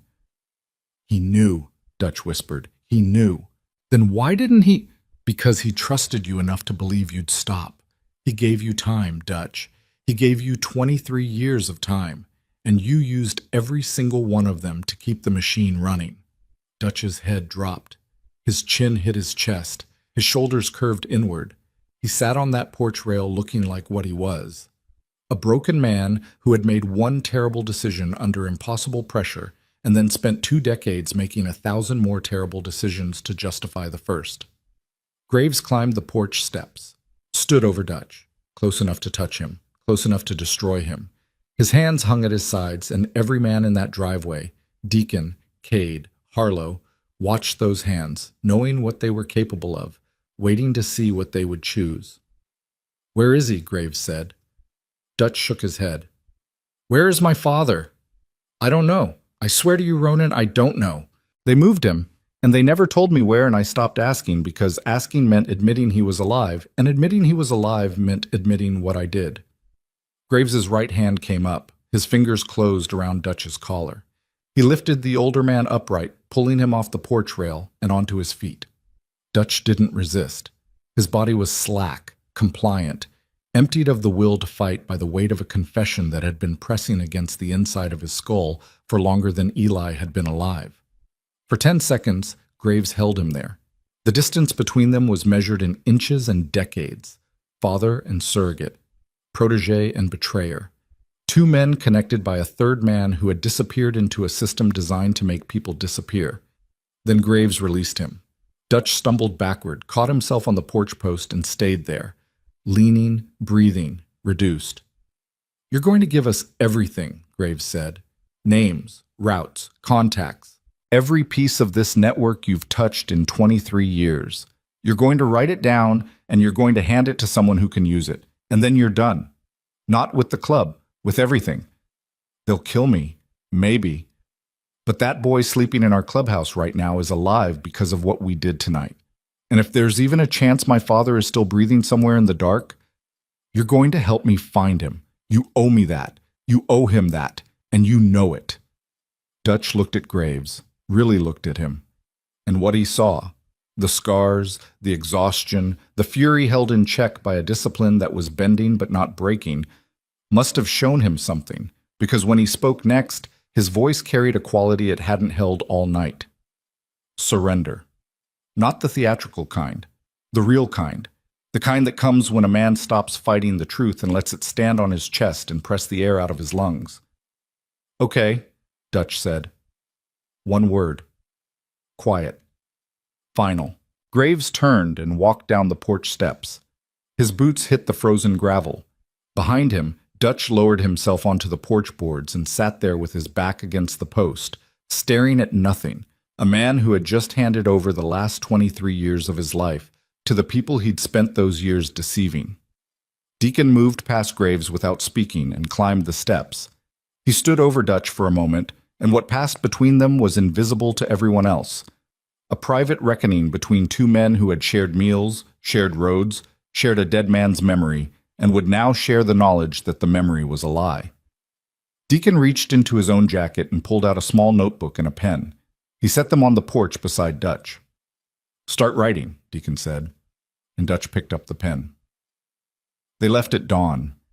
The sun came up over the Cumberland Plateau in bands of copper and gold that made the snow-covered mountains look like they were burning from the inside. The storm had passed entirely, leaving behind a sky so clear and blue it hurt to look at, the kind of sky that arrives after violence and makes the world seem like it's pretending nothing happened. 4 bikes descended the ridge road in single file. Graves led. Deacon followed. Cade and Harlow brought up the rear, riding slower than the others because Harlow's grip was weakening and every bump in the road sent a visible shudder through his frame. But he stayed on, kept riding, because stopping now, after everything, was simply not available to him as an option. In Graves's jacket, beside his father's letter, was a folded stack of notebook pages covered in Dutch's handwriting.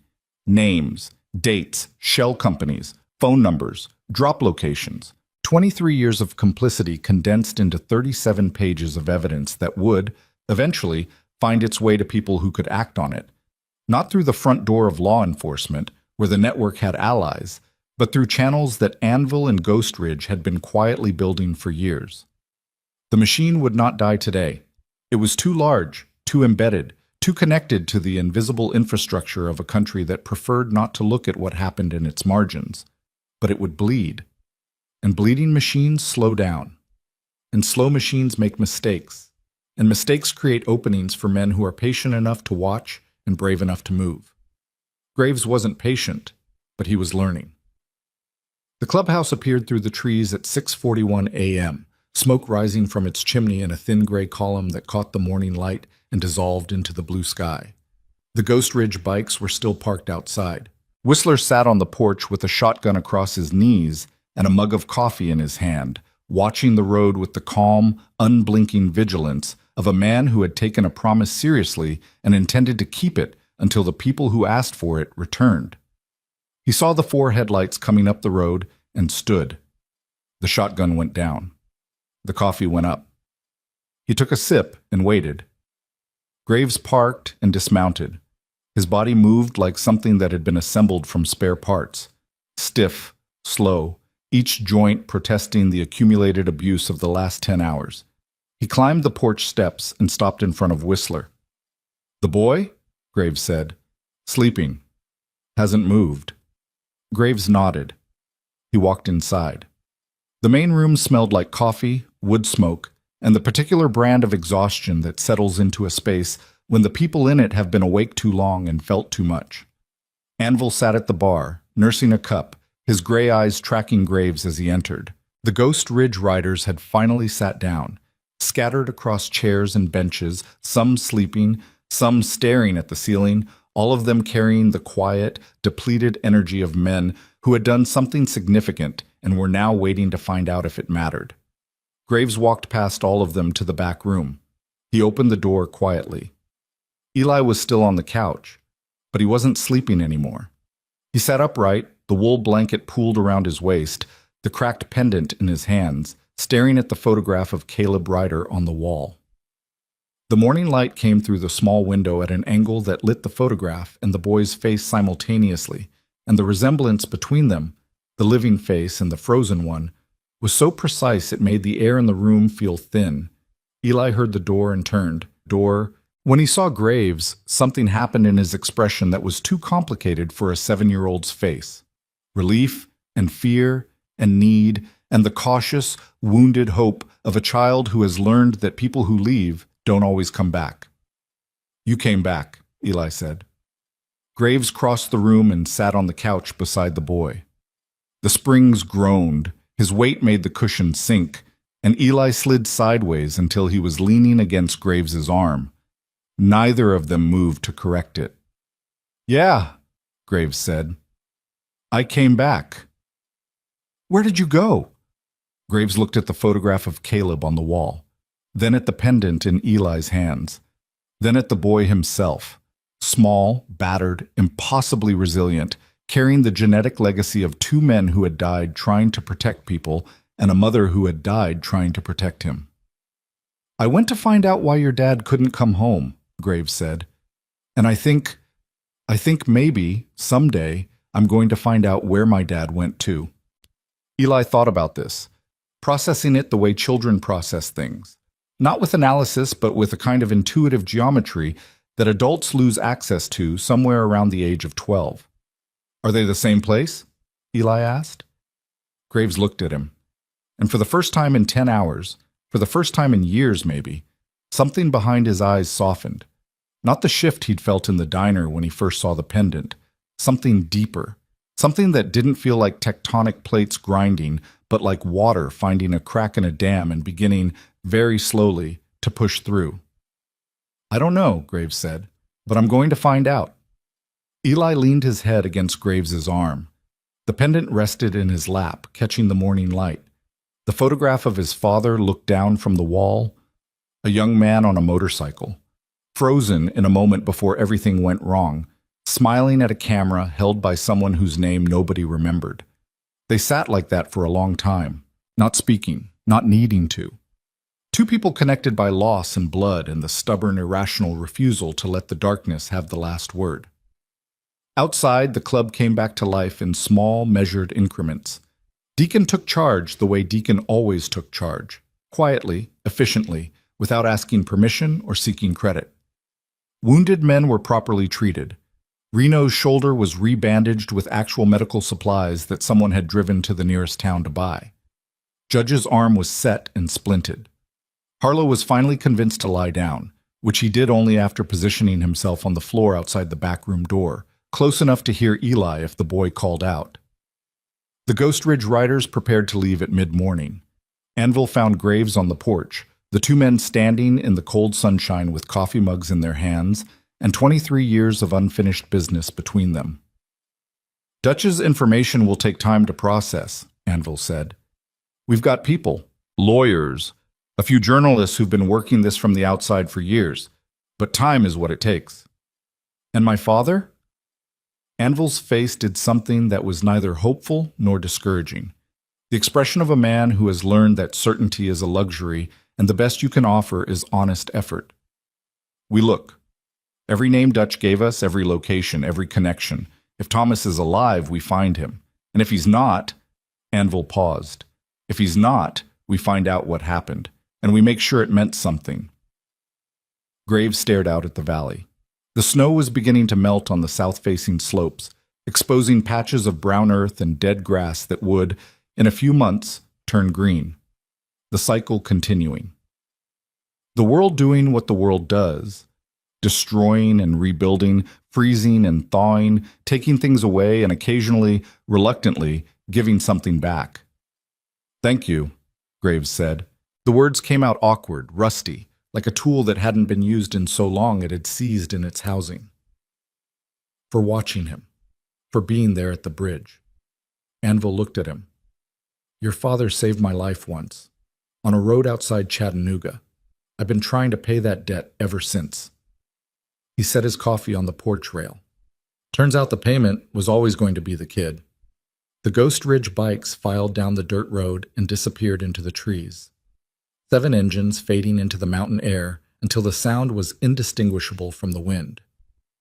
The iron vultures spent the rest of the day doing what they always did after the world tried to break them. They worked on their bikes, they drank bad coffee, they sat in comfortable silence and let the hours pass without demanding anything from them. Cade swept the garage floor 3 times, not because it needed sweeping, but because the repetitive motion kept his hands busy and his mind from replaying the freight yard in an endless loop. Tuck and Boone rebuilt a carburetor at the workbench, their conversation limited to technical terms and the occasional grunt of agreement, a dialect of normalcy that served as its own form of therapy. Eli emerged from the back room in the early afternoon. He stood in the doorway of the main room and looked at the space full of bikers, these scarred, tattooed, exhausted men who had bled for him, fought for him, ridden through a blizzard for him. And his face held an expression that was beyond gratitude. It was recognition, the look of someone who has been searching for something without knowing what it was and has suddenly, unexpectedly, found it in the last place they would have thought to look. Harlow saw him first. The young biker was sitting on the garage floor with his back against a toolbox, his bandaged torso making deep breaths difficult, his one good eye still swollen half shut. He lifted his hand in a small wave, barely a gesture, just the movement of fingers, and Eli walked toward him and sat down beside him on the cold concrete. "How's your face?" Eli asked. "Ugly," Harlow said. "But it was ugly before." Eli almost smiled. Almost. The muscles moved but didn't quite complete the action, as if smiling was a skill he'd once had and was now trying to remember how to perform. "You stayed," Eli said. "Outside my door. I heard you." Harlow looked at the boy, at this small, unbreakable person who had walked through a snowstorm and ridden through a gunfight and slept in a room full of strangers because a dead mother's note told him to find the iron bird. Something shifted in Harlow's chest. Not a crack, not a break, but a settling. The way foundations settle after years of shifting, finding their final position, becoming stable. "Yeah," Harlow said. "I stayed."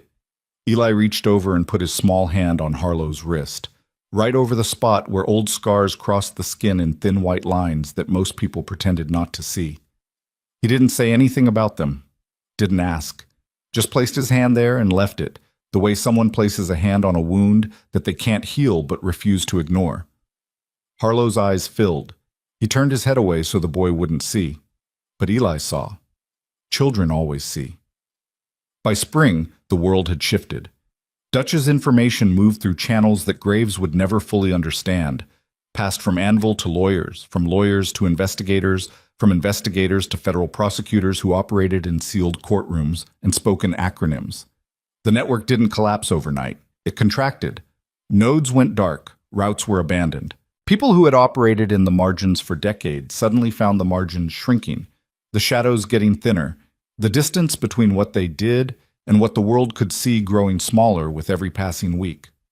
7 arrests in 3 states, 41 children recovered, a shell company in Nashville dissolved, a logistics firm in Memphis raided.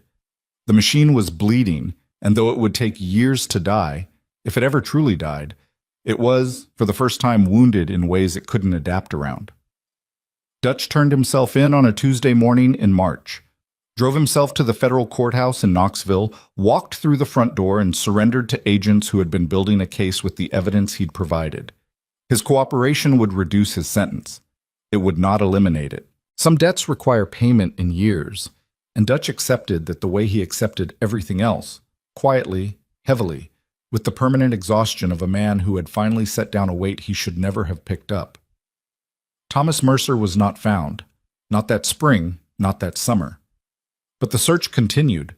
Anvil and Ghost Ridge working with investigators, tracing the pathways, following the names, moving through the layers of a system designed to make people disappear. Graves didn't talk about it. He carried the hope the way he carried everything else, internally, silently, with the discipline of a man who understood that hoping too loudly makes the disappointment louder when it comes. But he kept the letter in his jacket, every day, against his chest, his father's handwriting pressed against his heartbeat like a conversation that hadn't ended yet. Eli stayed, not because of paperwork or legal arrangements or the formal mechanisms of a system that had failed him at every turn. He stayed because the iron vultures did what they did best. They existed in the margins where the system couldn't reach, and they made those margins livable. Anvil connected Graves with a lawyer who understood how to navigate custody outside traditional channels. The process was slow, complicated, full of the kind of bureaucratic resistance that makes ordinary people give up. Graves was not ordinary people. He did not give up. One morning in late April, when the Tennessee valleys had turned green and the air smelled like warm earth and engine oil, the club gathered at an overlook above the valley, a place called Widow's Pass, where the ridge fell away into 1,000 feet of open air and the view stretched to the horizon in every direction. It was the place where the iron vultures had always come for moments that mattered. Memorials, patches, the rituals that gave structure to lives that existed outside every other structure.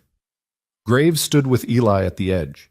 The boy had grown in the months since that night at the Rustline Diner. Not just physically, though he'd put on weight and color and the particular kind of energy that comes from eating regular meals and sleeping without fear. He'd grown in the way that children grow when they're finally planted in soil that doesn't poison them. His eyes were different, still watchful, still carrying the awareness that the world could hurt him, but no longer braced for it, no longer expecting it as the default. Graves reached into his jacket and pulled out a small leather vest, hand-stitched, custom-sized for a boy's frame. On the back, a single patch, sewn by Whistler's steady hands in the same thread used for every patch the club had ever made. Ryder's Son. He held it out. Eli looked at it, looked at Graves, looked at the row of bikers standing behind them, Deacon with his arms crossed and the faintest crack in his stone wall expression, Harlow with his hands steady for the first time anyone could remember, Cade standing taller than he had 8 months ago, the others arranged in a loose semicircle of leather and scars, and the kind of loyalty that doesn't ask for anything in return because it isn't a transaction. Eli took the vest. He held it in his hands the way his father once held a pendant, with the grip of a man in a boy's body who understood the weight of what he was holding. He put it on. It fit. Below the overlook, 20 Harleys sat in the morning sun, their chrome catching the light and throwing it back in small, bright explosions that moved across the rock face like stars fallen to earth. One of those bikes was Caleb Ryder's old Softail, rebuilt by the club over the winter, engine restored, tank repainted, the cracked pendant now hanging from the rearview mirror where it had hung before the highway, and the gunfire, and the 9 years of silence that followed. Nobody would ride it today. Maybe not for years. But it was there, waiting. The way the club had always been waiting, even when they didn't know what they were waiting for. Graves lifted Eli onto the front of his own bike. The boy's hands found the grips, small fingers wrapping around chrome that was warm from the sun, and his feet dangled above the pegs, months and years of growing away from reaching them. "You ready to ride, kid?" Graves asked. Eli looked out at the highway stretching below Widow's Pass, a long gray ribbon cutting through the green valley, disappearing into a distance that was, for the first time in his life, not something to run from.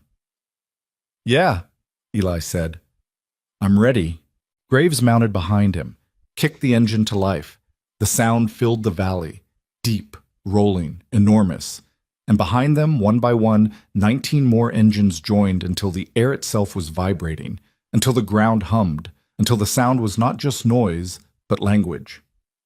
The language of men who had been broken and reassembled and broken again and kept going anyway, not because they were strong, but because they had finally found something that made the damage worth carrying.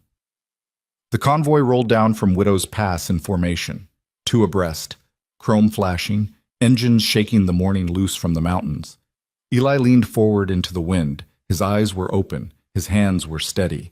The vest with Ryder's son on the back caught the sunlight as the bikes descended toward the open highway, and for one moment, one brief, perfect, unrepeatable moment, the boy who had walked barefoot into a diner full of strangers during the worst storm Black Hollow had ever seen was exactly where he was supposed to be.